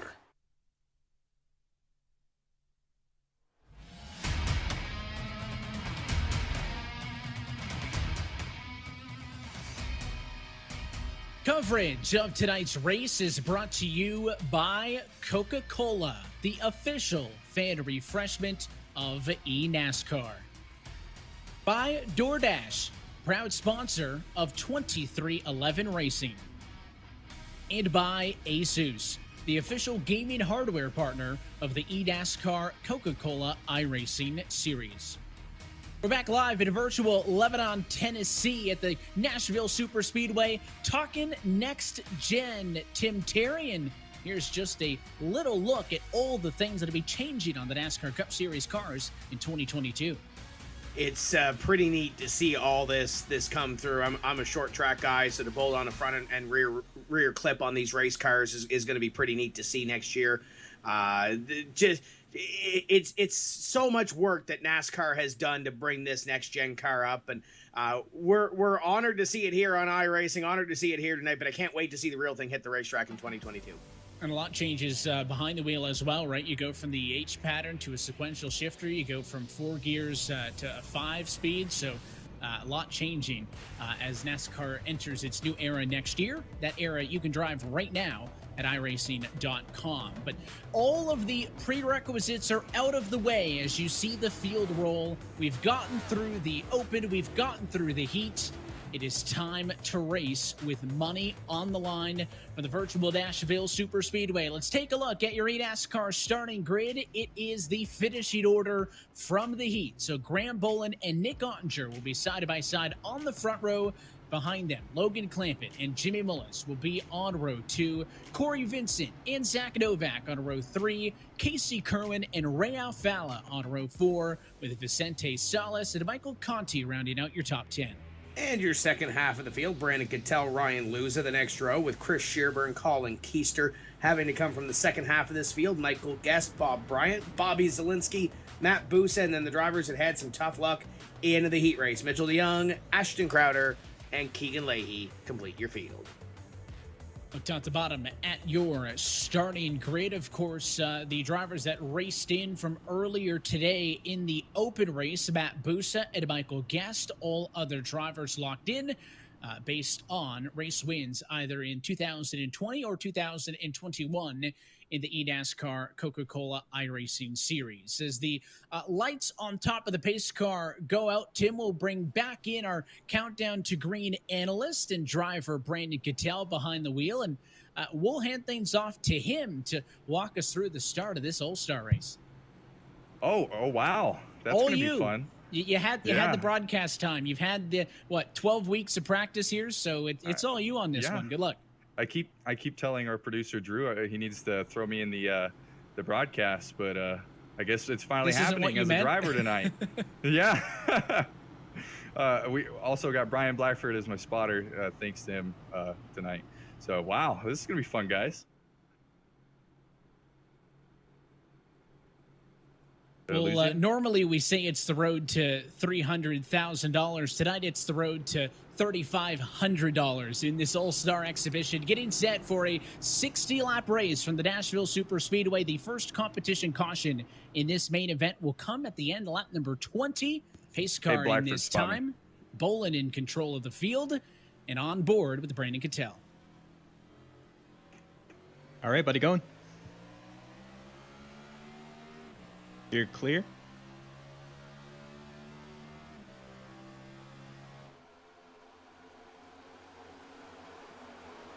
Hold the bottom. I'm following Vicente Salas here. He's already starting to do the tire saving mode here. Got a bunch of guys actually trying to do the tire saving.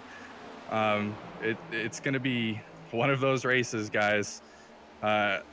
I think with my strategy, I'll tell you guys that a little bit later. I don't want to be giving it out to anybody. As we see, pretty much a lot of these guys are saving some tire.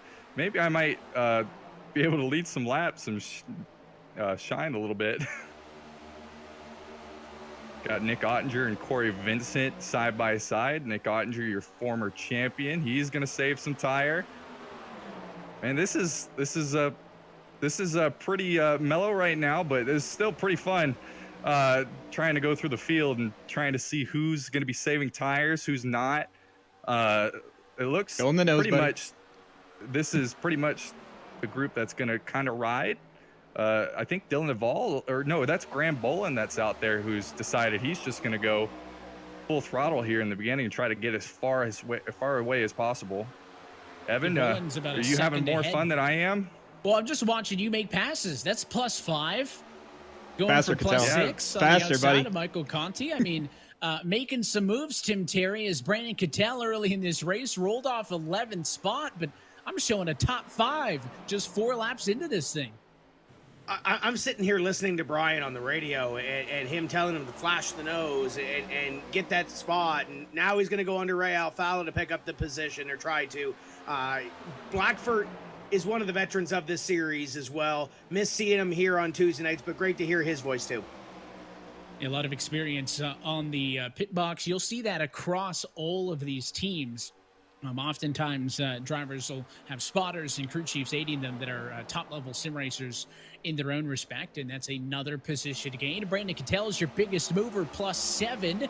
He's on the back of champion from a couple of years back, Zach Novak. Cattell down to the inside again on the 90. He'll try to split up the Ridgefield Raceway Esports duo, get in between them.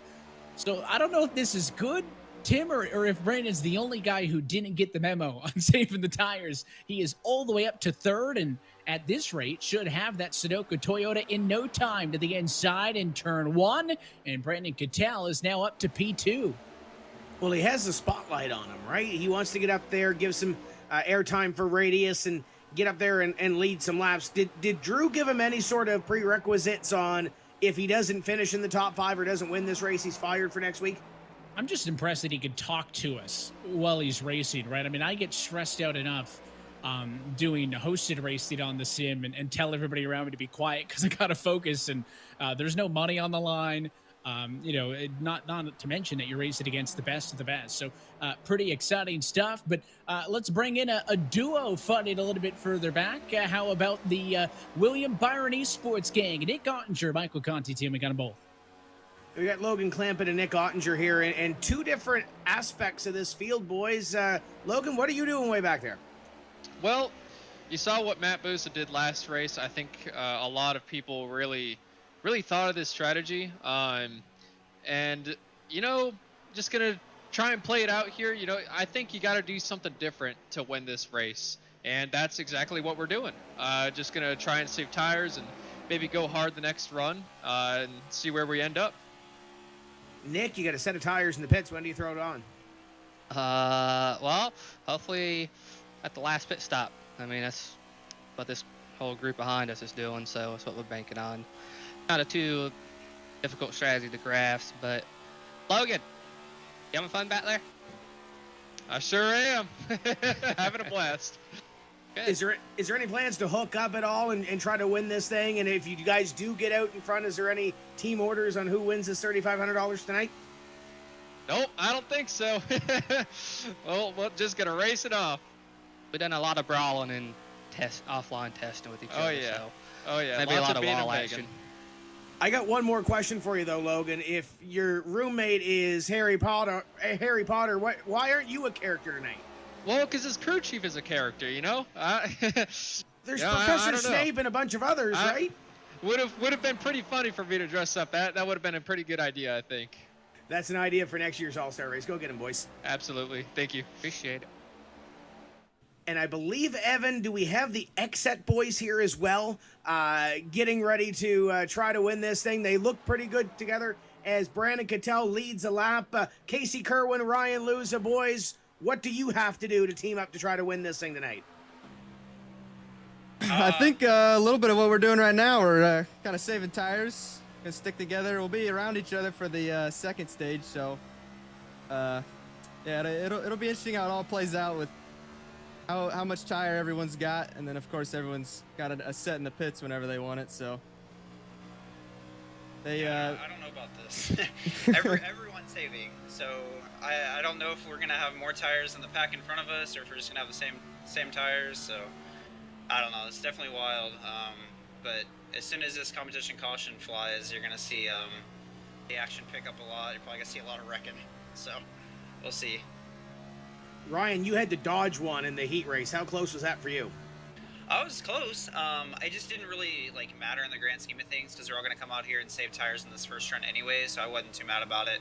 But it'd been cool to at least go up there and try to make it a show with Clampett and Graham. But we still just held on to it, didn't wreck. And we're just, I don't know, we'll see what can happen. Anything can happen in these races, just kind of like the firecracker. So just try to be there at the end, and if something falls, where we want it, then we want it, but not really expecting anything like that. Okay, Casey, Ryan's won one of these championships. He's won some of the big money. If he's on your front bumper coming to the white flag or coming to the checkered flag with $3,500 on the line, do you move him? I mean, I think you got to, but I don't know. I don't know if I want to ruin a chance at having a nice Exet one too. It's there's a lot of money on the line for both of us, but you definitely don't want to screw it up too bad. So, but the thought will definitely be down in my mind all the way down the backstretch. That is the most politically correct answer I think we've had all night. Boys, go get him. Thanks, soon. Casey Kerwin, Ryan Luza, repping the set right now and doing a great job, Evan, as they work towards, as they mentioned, the first competition yellow here in a few laps. Kind of curious if that answer would have been a little bit different, Tim, if they were not both in the booth at the same time. I think that's where that timidness went. I think Casey's going to be thinking, listen, he's won enough money on Tuesday nights. He's a champ. He's got a check. I want one. So it'll be fun to see that, you know, the William Byron Esports guys really weren't together. The XSET guys are trying to be together. We'll see, is one the right answer or the other? And to Casey's point, or I think it was Ryan actually who said it, if everybody's saving tires, Tim, is anybody saving tires? I think everybody's on conservation about it, except our friend Brandon Cattell, who's some 2 seconds ahead of what you're looking at now. This is the battle for third on back. And you see a couple of teammates there with Richmond Raceway Esports, Jimmy Mullis and Zach Novak going at it. And Nick Ottinger mentioned you throw the tires on during the last pit stop. I'm assuming that last pit stop comes at the end of stage 2, and then you let it eat, and then that's kind of where the gloves come off, right? First. I mean, that's just what I'm thinking. I don't think you can do it on the first, right? We got 2 competition cautions in this race, 20 and 45. I think you got to go on the second. Well, let's ask some of these guys here. We got Zach Novak, Jimmy Mullis, and Zach, let's talk about this race. How do you manage this one to A, get by your teammate, and B, win 3,500 tonight? Well, right now I don't want to get by my teammate. I'm letting him set the pace.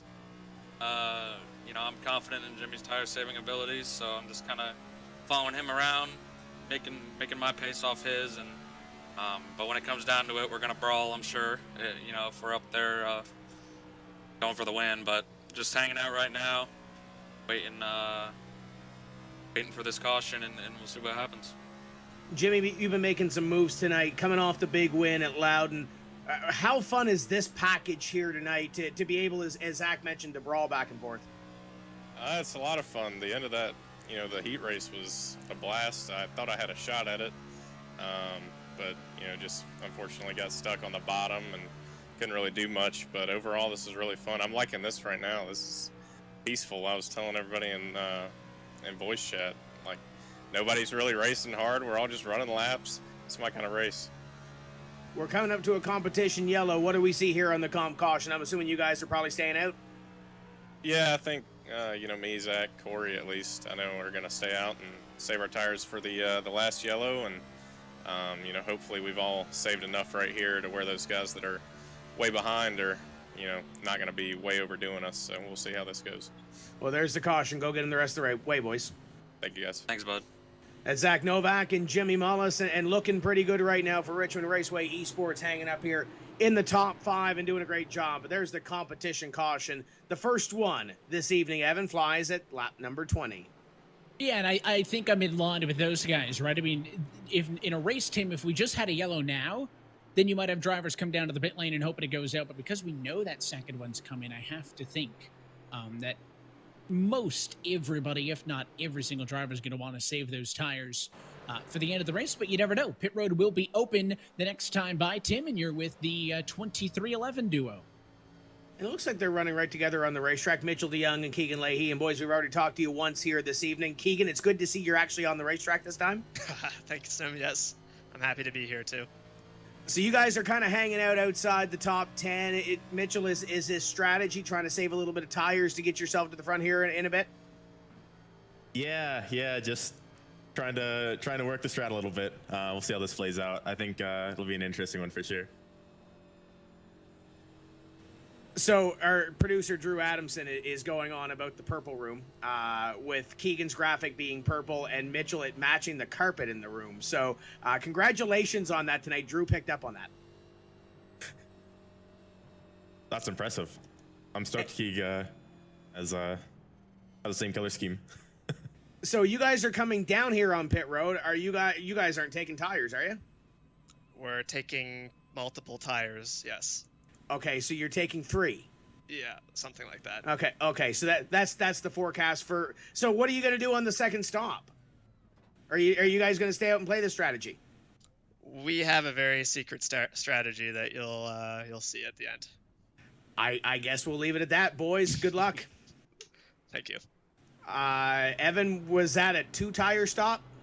Yeah, that was a 2-tire stop. I think they forgot we had cameras on them and could see what they were doing. on pit road. Maybe if you don't vocalize it, the rest of the field doesn't know it. So that's the universal call for everybody who pitted. So we saw Brandon Cattell give up the race lead, was getting that Blackbeard Limited painted number 80 machine, a lot of TV time up front.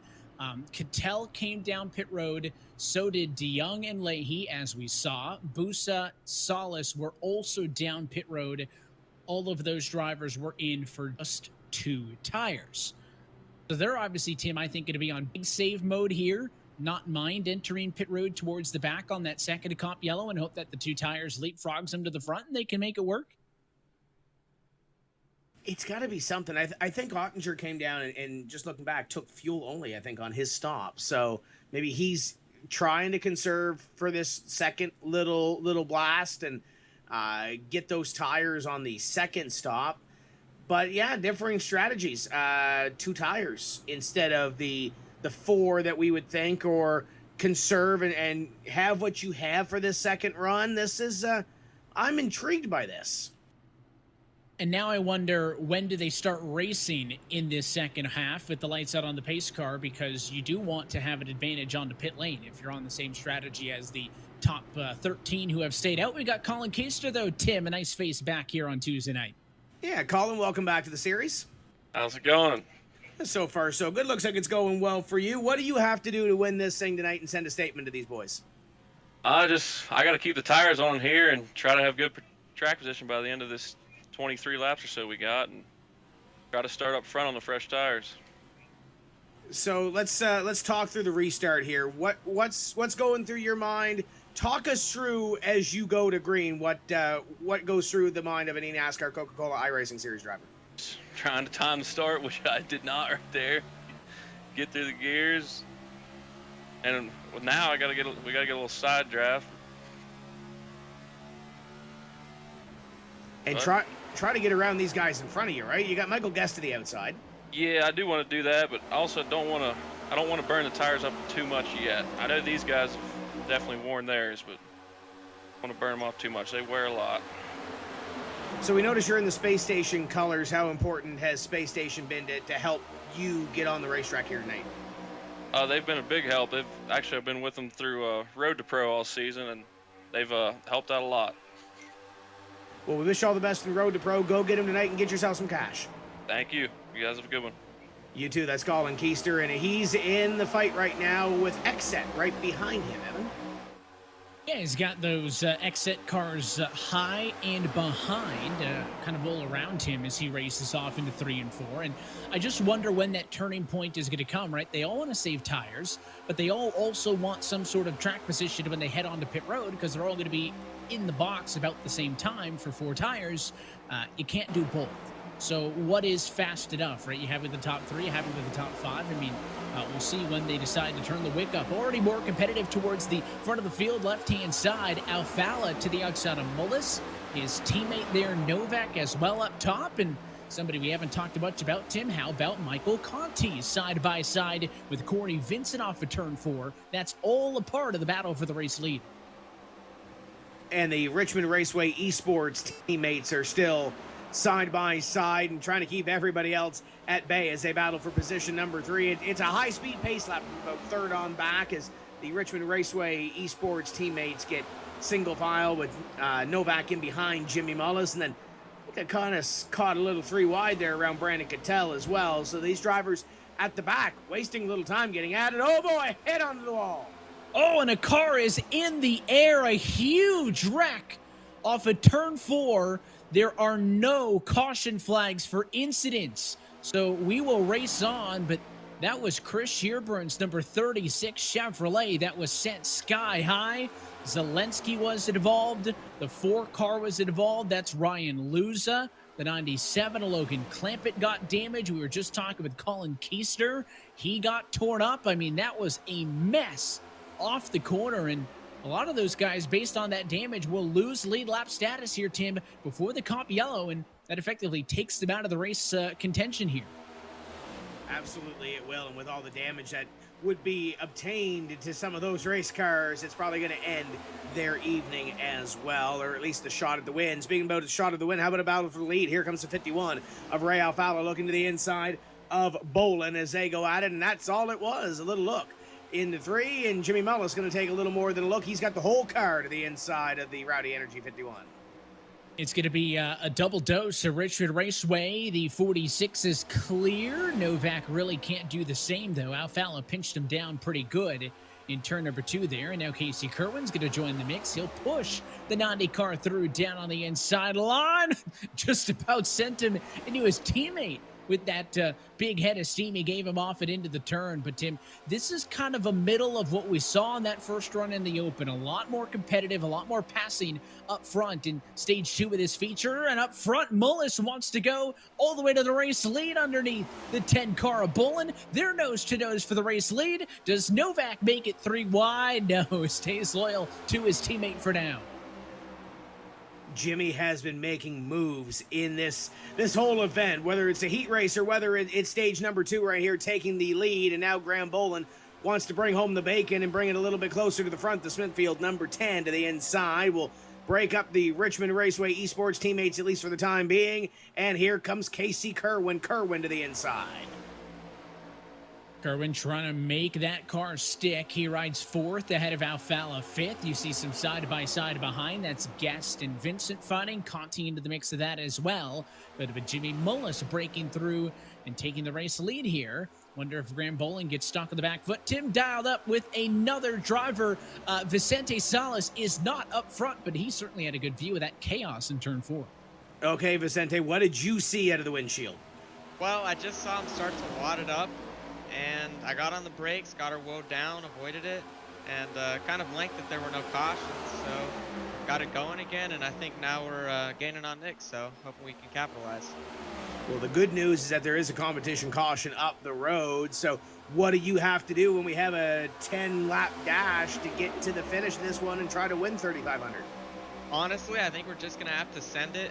Maybe we can make the high side work, get some crossovers in, but overall, I think it's going to be a fun time. Go get him the rest of the way. Thank you. And right now in 13th, but as we mentioned, Evan, competition caution coming up the road. Do not count out the 55. I think the send it special is going to be the theme of the night, too. We had a couple of drivers saying, with no points on the line, that they're just going to have to go full send at a couple of points tonight. At least the third different driver we've heard that from. But again, it's not that time yet, although we are past halfway in this 2021 eNASCAR iRacing All-Star Race. A unique race for the 2021 iteration of this event, Tim, using the 2022 NASCAR Next Gen cars. I know we've seen quite a few different events for this All-Star over the years. Is Crowder going to go to the inside of Cattell, who after using up those tires in the early run of this race, struggling a little bit here on the back half. But last year we did the NASCAR Camping World Trucks at North Wilkesboro. The year before that, it was the Cup Cars, kind of a doubleheader of All-Star special events live on NBCSN at Iowa. And then Rockingham, the All-Star, always one of the funnest events of the year because it's always something different. Absolutely, and it's great to see these drivers, A, having fun, and B, putting on a show as well for us to watch on a Tuesday evening, as they always do. Novak going backwards, though, on the outside. We saw Nick Ottinger in the last shot go on the outside of Brandon Cattell and try to make the work on the outside, but Zach is not finding a spot in the line here. It's like when we talked to Casey a little bit earlier, trying to get that spot down and get clear enough to get back to that inside, but it's not going to happen here with the Coke Zero number 3. It not happening this time. It seems like every time we see Corey, he's pretty firm on the inside. I wonder if he just prefers to ride on the bottom of the racetrack right now. Of course, Vincent is the driver who's been on the move here. Alfala was 5th for the longest time, but if Vincent could just clear him, maybe put that to bed, and then behind them, single filed and spaced out just a little bit. So that next competition caution, we know there's 2. You had about 6 or 7 drivers come down pit road on the first one, all of them taking just 2 tires. So everybody in agreement that you want tires for that second and final comp yellow. Some going to have 2, most going to have 4, Tim. That caution flag is going to come once your race leaders hit lap number 45. That's why it'll set us up for about an 11 or 10 lap dash to the end of this race. And then the crazy and the wild begins, because we talked about it earlier where there's no yellow flags to slow the field down, but Speaking about a driver that won't be around for that one, Chris, what happened during that little incident there? I think I basically was just trying to make moves and didn't have the space to do it. Seemed like we were a little bit faster than the cars right in front of me, but they were 2-3 wide and couldn't find a way around them. So I wanted to get from the top to the bottom, and unfortunately Colin had his nose in there, and I came across his nose and sent myself into the wall. We talked about these different combinations that we've run in this all-star race. How fun is this combination that we've been running here from a driver standpoint? I might be the worst person to ask about that. To be honest, I'm not real thrilled with this combination. Format's not bad, but I'm not a fan of the way the car drives. But that's just me. I mean, I think some other guys are probably. I mean, everybody's having fun. We're just, we're out there. It's not a points race or anything, but I'm not a big fan of it. I don't like real tight cars, which is the way this thing's driving. So I'm not having fun with it, to be honest. Well, we get back to fun next week, racing for points and towards the playoffs at Watkins Glen. What are you looking forward to towards that playoff push? I'm going to have to get faster in road courses. That's been my Achilles heel this year, which really legitimately probably still should be getting decent finishes. But I gotta get some more laps in and find some speed at Watkins Glen. And I just need good finishes and hope nobody else wins that's ahead of me, or be able to go out and win a race. I think. Hopefully we can get a good finish at Watkins Glen, and we got to go out there and see if we can try to win Michigan. I think that's going to probably be our only shot. It's definitely getting down to crunch time, and I'm falling down towards the cut line now. So.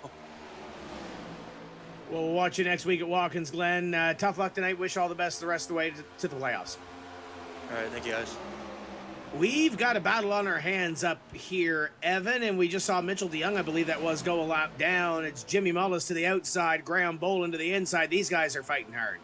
I feel like I've seen Mitchell tonight without a hood more than he has had a hood on, but it does give a unique perspective of what one of these next-gen cars looks like under the hood. But you're right, things are ramping up towards the front of the field. 3 wide back here in a battle for 4th spot. That's the Nadia Novak up top, Alfala in the middle, and Corey Vincent down on the inside. You can tell that they all want the track position coming to the competition caution. They are all over each other for the lead. 3 wide to lap traffic at the stripe on the inside. Casey Kerwin wins lap 44, and he will be the leader as the yellow flag flies. They wanted to provide a little bit of excitement coming down to the end of that, and they did just that, and they kept off each other as well, Evan. All those drivers come out with clean cars now. The question is, what do we do on pit road? I'm interested to see. I would assume that the 2311, those other guys that came down onto pit road that took 2 are going to come down and take the other 2. But we'll see what shakes out here. That was a very exciting run to the checkered, though. Yeah, they saved it, and they made the dash to the end of this one. Casey Kerwin made the pass that gives him the lead just seconds before the yellow flag came out, Tim. Casey, how important was that to get that lead at the line? I think it was huge because we're all going to come get tires down. I'm the first one down pit road, so I don't know how many of those guys crept around there real slow to try and stay out for track position, but hopefully if we can have a good stop here, we can come out first on freshies. So we'll see. It was pretty big. Hopefully it works out here. We'll bring it down pit road, get some fresh tires in that thing, and try to get 3,500 at the end of this. Thank you. Casey Kerwin leads the field down on the pit road, and Evan, no pun intended, this is the money stop. It's the money stop, Tim, and I don't think there's any way that those drivers who took 2 tires earlier end up in the green after this. Keegan Leahy, 9th, was the highest running driver of those who took 2. They were obviously hoping that they could get 2 on the first yellow, get track positioned, and then on the downside here, have the opposite. So we'll see. He'll go for his 2. He'll go to the front of the field here, but I just think it's going to be hard-pressed as we watch the drag race off of pit lane. Keegan Leahy does indeed win the race off pit road. Alongside him is Matt Busa. That's a 2-tire call. Brandon Cattell's a 2-tire call. Tim, no shocks there. And Casey Kerwin leads the race off of pit road of those who took 4. It's going to be hard pressed for those guys on 2 to try to play defense, but they're going to give it their best. And I think the fact that it's a very short dash to the end of the race means that it's not impossible. Also, it was not unanimous on pit road. Look at the top of your screen. Bob Bryant did not come down pit road. He pitted 25 laps ago and took tires. So he neglects to pit. He's your leader, Tim. Let's find out the story. Oh, Bob, let's talk about this strategy. What transpired to put you in the lead right here? Well, we all were saving really hard the first run. When I pitted, I just happened to notice that all my tires were 100%. So, with so many people doing the same thing we were doing the first run, I thought it was probably unlikely that we'd be able to pick our way through the field and get to the front. And this was probably the best bet. So we actually took our tires under the first yellow and saved really hard right there. And I don't know, we're either going to look really stupid or really smart. We'll see. Now, we talked about it a couple of weeks ago at Road America, but the Gnome now is that a Valvoline shirt on? Oh, yeah. Yeah, we had to dress him up a little bit for you, Tim. He was getting so much attention. You need to have some publicity for the important stuff, right? So why is he hiding his eyes with is that a Coke hat? Yeah, it doesn't quite fit. We're going to have to get a gnome-sized Coke hat for him. Is he hiding his eyes because he knows what's going to come up here in the next 10 laps? I hope not. Like, I would hope that he wouldn't do that. I don't think so. I don't think we're gonna wad it up. We're gonna need some more optimism out of you, Tim. Well, no, you're gonna make some moves that are gonna scare him, right? Oh, okay. Guys are gonna try to pass the 77 guy, right? Yeah, that's sounds good. We'll go with that. Yeah, absolutely. We wish you all the best. We'll talk to you after the race at $3,500, right? Sweet. Sounds good. There you go. There's Bob Bryant. And I believe we have Brandon Cattell up here as well. Brandon, third place. Disney World trip is coming. We need some money. Can we pull it off? 2 tires. One to green, buddy. Man. This is going to be crazy, guys. Remember, no cautions here at the end. So, a lot of money on the line. I'm pretty nervous right now. I'm not going to lie. So, hopefully we can make some money.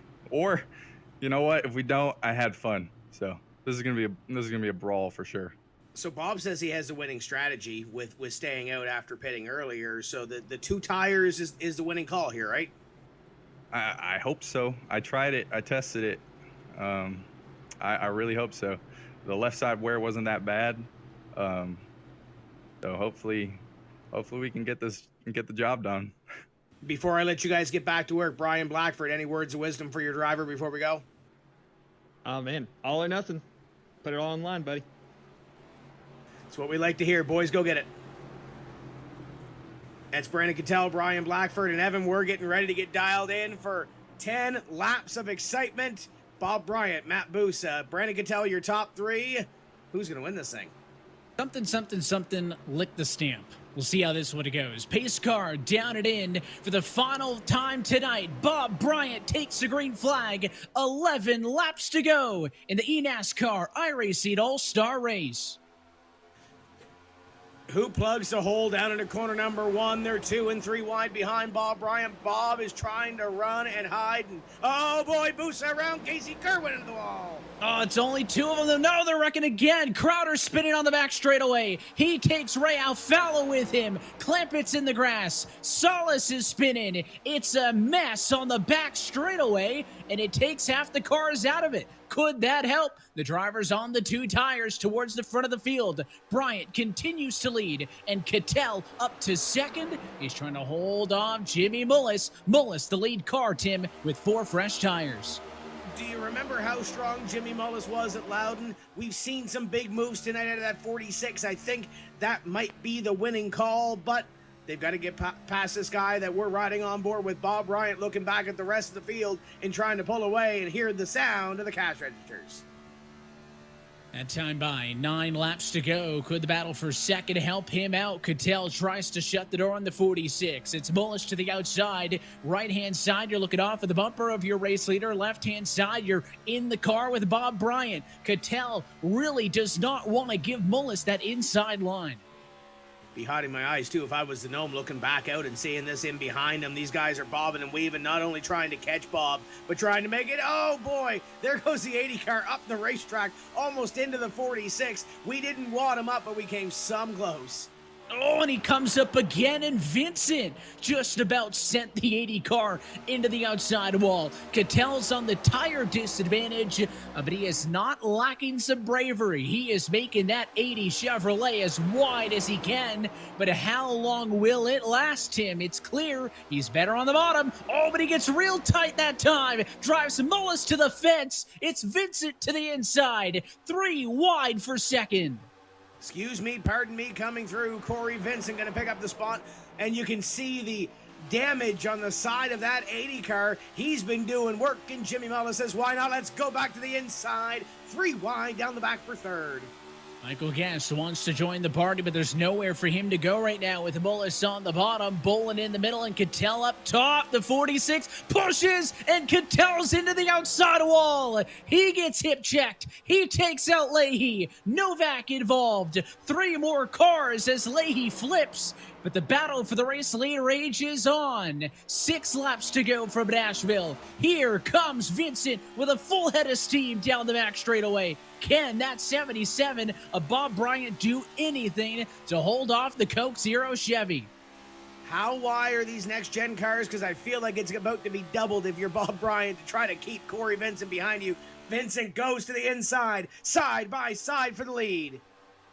And he's got the inside position in here. That should be the biggest thing in the 3 cars' favor. Bryant held on for so long, but Corey Vincent to the race lead at lap number 56. Now Mullis wants to get there too, but he needs to dispose of the 77 quickly. He clears him in turn number 3. Here comes Michael Guest. He'll also look to pass Bob Bryant. The stage is set for Mullis. 3 car lengths, 4 laps to go. Remember what Michael Guest was able to do in the open, conserve his tires, come out of absolutely nowhere and transfer into this race. He sits in third. Does he have enough left to get up to those top 2? He's cleared Bob Bryant. Jimmy Mullis closing in on Corey Vincent. This is going to be a battle down to the end, not only for the lead, but in behind them trying to get that podium finish. You've seen this race get messy. Bolin also now clear of Bryant for 4th. He could be a contender if your top 2 mix it up late. 3 laps to go. 1, 2, 3, 4, 5. All the drivers who took the 4 fresh tires, they have risen to the top. Mullis with some left side damage though. Curious if that will hurt him as he looks to the inside. Doesn't commit yet. There'll be 2 laps to go at the Nashville Super Speedway this time. Jimmy's got no help from behind to set this pass up, but Jimmy has been making moves all night long. If somebody's going to make the move for the lead and make the move for the win, it's going to be Jimmy Mullis. And I know him and Corey Vincent, there's a lot of mutual respect between them, but with a $2,500 difference in between first and second, all that respect and all that everything else may just be thrown out the window here. He tries again, drives it in to turn number 3. Vincent's going to give him the inside spot. There'll be nose to nose off of turn 4, looking for the white flag. Mullis low, Vincent high. Last lap and they touch. Vincent gets into him. He bobbles and gets into the fence. And here comes Michael Guest, the big green egg, trying to crack a win here, and they're bringing Graham Bolin along with them down the back straightaway for the final time. Jimmy Mullis has the advantage. Does anybody have anything left for the 46? He's got to play defense. Vincent going to drive it all the way in. He'll try to give a bump to Mullis, but he takes it. Leads off at turn 4, and Jimmy Mullis, an all-star champion in 2021.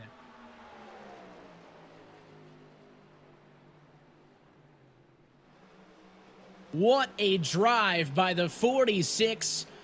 Set it up late, Tim. Made his move. They did get together, and there was more contact in the battle for third position, I should say, off the final turn. But to his credit, Vincent was there, gave him a shot, and he shook it off. And Jimmy Mullis wins $3,500 in the 2021 eNASCAR iRacing All-Star Race. This winning moment is brought to you by Coca-Cola, the official fan refreshment of eNASCAR. Tim, dialed up with a 46. Jimmy Mullis, a winner in this all-star race. And Jimmy, let's talk about all the moves that you had to make all night long, trying to set it up at the end. How big is this? It's huge, man. I really hope I didn't wreck Corey. We were just racing really hard there at the end, and man, that was a lot of fun. I didn't think I'd even have a shot at it with the way everything was playing out, but this is huge, man. It's crazy the momentum we've had these last two races, and just hope to keep it going. Like I said, I really hope that Corey ain't too mad. I obviously wasn't trying to wreck him or anything, but a lot of mine, we're just having fun, and fortunately we came out 1-2 still. You've got some great momentum, as you mentioned, moving forward. You win at Loudon. You win this here. How big is this for the rest of the season? Obviously, tonight is huge, but let's talk about the rest of the year. How big is this pushing forward to try to get that ultimate goal and win this championship?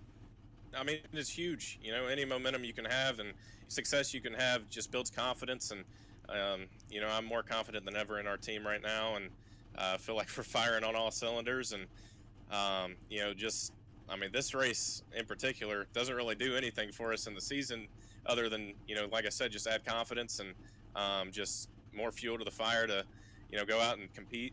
I feel, pretty good about Watkins Glen coming up, and hopefully, we can lock ourselves into the playoffs here in these next two races and, like you said, go chase a championship. $3,500 check. What do you spend it on? I'm going to save it, I think. Don't really have any plans as far as what I'm going to use it on just yet, so probably throw it into the savings account, maybe invest. Not sure yet, but proud to take it home. Wise decision, my friend. Congratulations. Thank you, guys. Jimmy Mullis is your winner, and we'll see if we can't catch up with Corey Vincent. And Corey, I know it's not the win that you wanted, but second place in the All-Star race, battling with Jimmy Mullis. Talk about it coming down to the line. Yeah, I'll take it. Honestly, I've never driven this car or track, so I'm a little surprised that we got second. But yeah, at the end, I thought we had it, honestly. But Jimmy, he sent it into 3 on the coming to the white, and I don't know how he sent it in there that deep, but he made it work, and he got to my my left rear and just stalled me out, and then going down the front stretch, he was trying to side draft me, I was trying to side draft him, and we came together and able to keep the car straight though, so happy about that. But it's tough. It was just for fun though, but definitely lost out on some money there. You still got a little bit of money in your back pocket, though, from this race. Moving forward, momentum-wise, how big is this to try to get yourself into the playoffs and try to get that little extra push in these next couple weeks? Yeah, we need it. We're in a spot as far as the real season goes. We need to win. We got 2 more shots at it, and we just need to put ourselves in position like we did tonight, and just give ourselves a chance to go for the win at the end. That's all we can really ask for. But yeah, I'm happy with the run. Happy to have Team Dillon Esports up here and Coca-Cola, Coke Zero. Happy to have them get them a good run in the All-Star race, and hopefully we can carry this on to the real season and fight for a win. Great run tonight. Congratulations. See you at the Glen. Thank you. That's Corey Vincent finishing in position number 2 this evening. And Evan, what a drive. And you talk about the respect level in between those 2 drivers with Jimmy Mullis and Corey. And you could tell in between there that Corey was a little bit dejected, but compared to other drivers that might have been in the same shoes, I think he was happy with second. I think if that's any consolation. It's funny, you could have a bad night and think, man, I would have loved to have been the runner-up, right? But then you could be in a position to win it and think, man, I hate second, right? Still walks away with a $1,000 prize. $500 goes to Michael Guest, who beats out Graham Bolin in a thrilling run to the checkered flag off of turn 4. So that is the prize money across your top 3, Tim. But they touched going into 1. I don't think it was anybody's fault. And to Corey's credit, he did give Jimmy a shot, but he hit him square. Didn't go for the quarter panel, didn't dump him, gave him a shot. Jimmy was able to handle it, and that's about as physical of a clean finish, I think, as you can see. And I think that these drivers just coming out having some fun is the biggest thing. Let's take a look, though, at your Coca-Cola move of the race. And there is no doubt that late in this All-Star, It was that pass on the 3. Here's the perspective of the 46. And sets it up at a 2, as you mentioned. Trying to get down here into turn number 3. Vincent gives him the line, goes to the inside, door kind of shuts a little bit, but Jimmy's got the foot in, and that's all you need if you're the 46. Gets alongside, and then right here with 1 lap to go, there's going to be contact into 1 right there. They touch just a little bit. Vincent gets into the fence, but it doesn't take him out of this race. He comes down across the nose against him, and off of turn 2, has just as good of a chance to win this race. You'll watch as he goes to put a bumper to him in 3, as back there for 3rd and 4th, they were fighting as well. He had an opportunity to get a run at a 2, and right here just gets right close to that 46, just able to get the air off him, but didn't able to get that move done. And there's the 46 coming across the line, but that was fun. Next gen car, Nashville Super Speedway, but we get to go back points racing next week. That's right. We continue on with the road to $300,000, and it is at a road course. We talked about the premium of points and all the different storylines with your race winner tonight, Jimmy Mullis, having won the last points race in the eNASCAR Coca-Cola iRacing Series. Tim needs to maintain his position of a top 20 in the championship standings. He's pretty good. There's guys like Shearburn, who you heard from, though, that are on the bubble. Ray Alfalo with a win that is outside of the top 20. This race at Watkins could certainly determine a lot of that, and it's the longest running, basically, road course on the calendar, so we've seen a lot of races there over the years. Yeah, looking forward to seeing this and how it all pans out. We've seen some road courses already this season. We've seen some wild finishes. We've seen some wild opening laps. You look back to Coda. Watkins Glen is going to be fun next week when we get back on the racetrack and get back to points racing to see if anybody can, get that second win, or maybe Mitchell can come back and get another win and pad his performance going into the playoffs. This is going to be fun this week to try to figure out who's going to get those extra points and who's going to get that extra win. Yeah, road courses are that much more critical this year than they've ever been. We've talked about that extensively over the season. Watkins Glen going to be a fun one as we get that much closer to going playoff racing here in 2021. But until next time, that is it for us here tonight from the virtual Nashville Super Speedway. The All-Star Race was a fun one. We handed out some cash, but it gets real when we return next time out. So wanted to say on behalf of our entire team at NASCAR and iRacing to thank all of you for tuning in, for our broadcast team downstairs, and for the broadcast team in the booth tonight. For Tim Terry, myself, Evan Pasoko, Justin Prince on pit road, and all the other drivers who were kind enough to let us drag them in tonight. I want to thank you for tuning in, and congratulations to Jimmy Mullis, who is the 2021 eNASCAR iRacing All-Star Champion. But we get back to business in 1 week time as we head road course racing from the virtual Watkins Glen International. That race is Tuesday, August the 3rd. That race and every race of the 2021 eNASCAR Coca-Cola iRacing Series can be found exclusively here on the iRacing Esports Network. Until next time, good night for the Music City, where Jimmy Mullis is your All-Star Champion in 2021.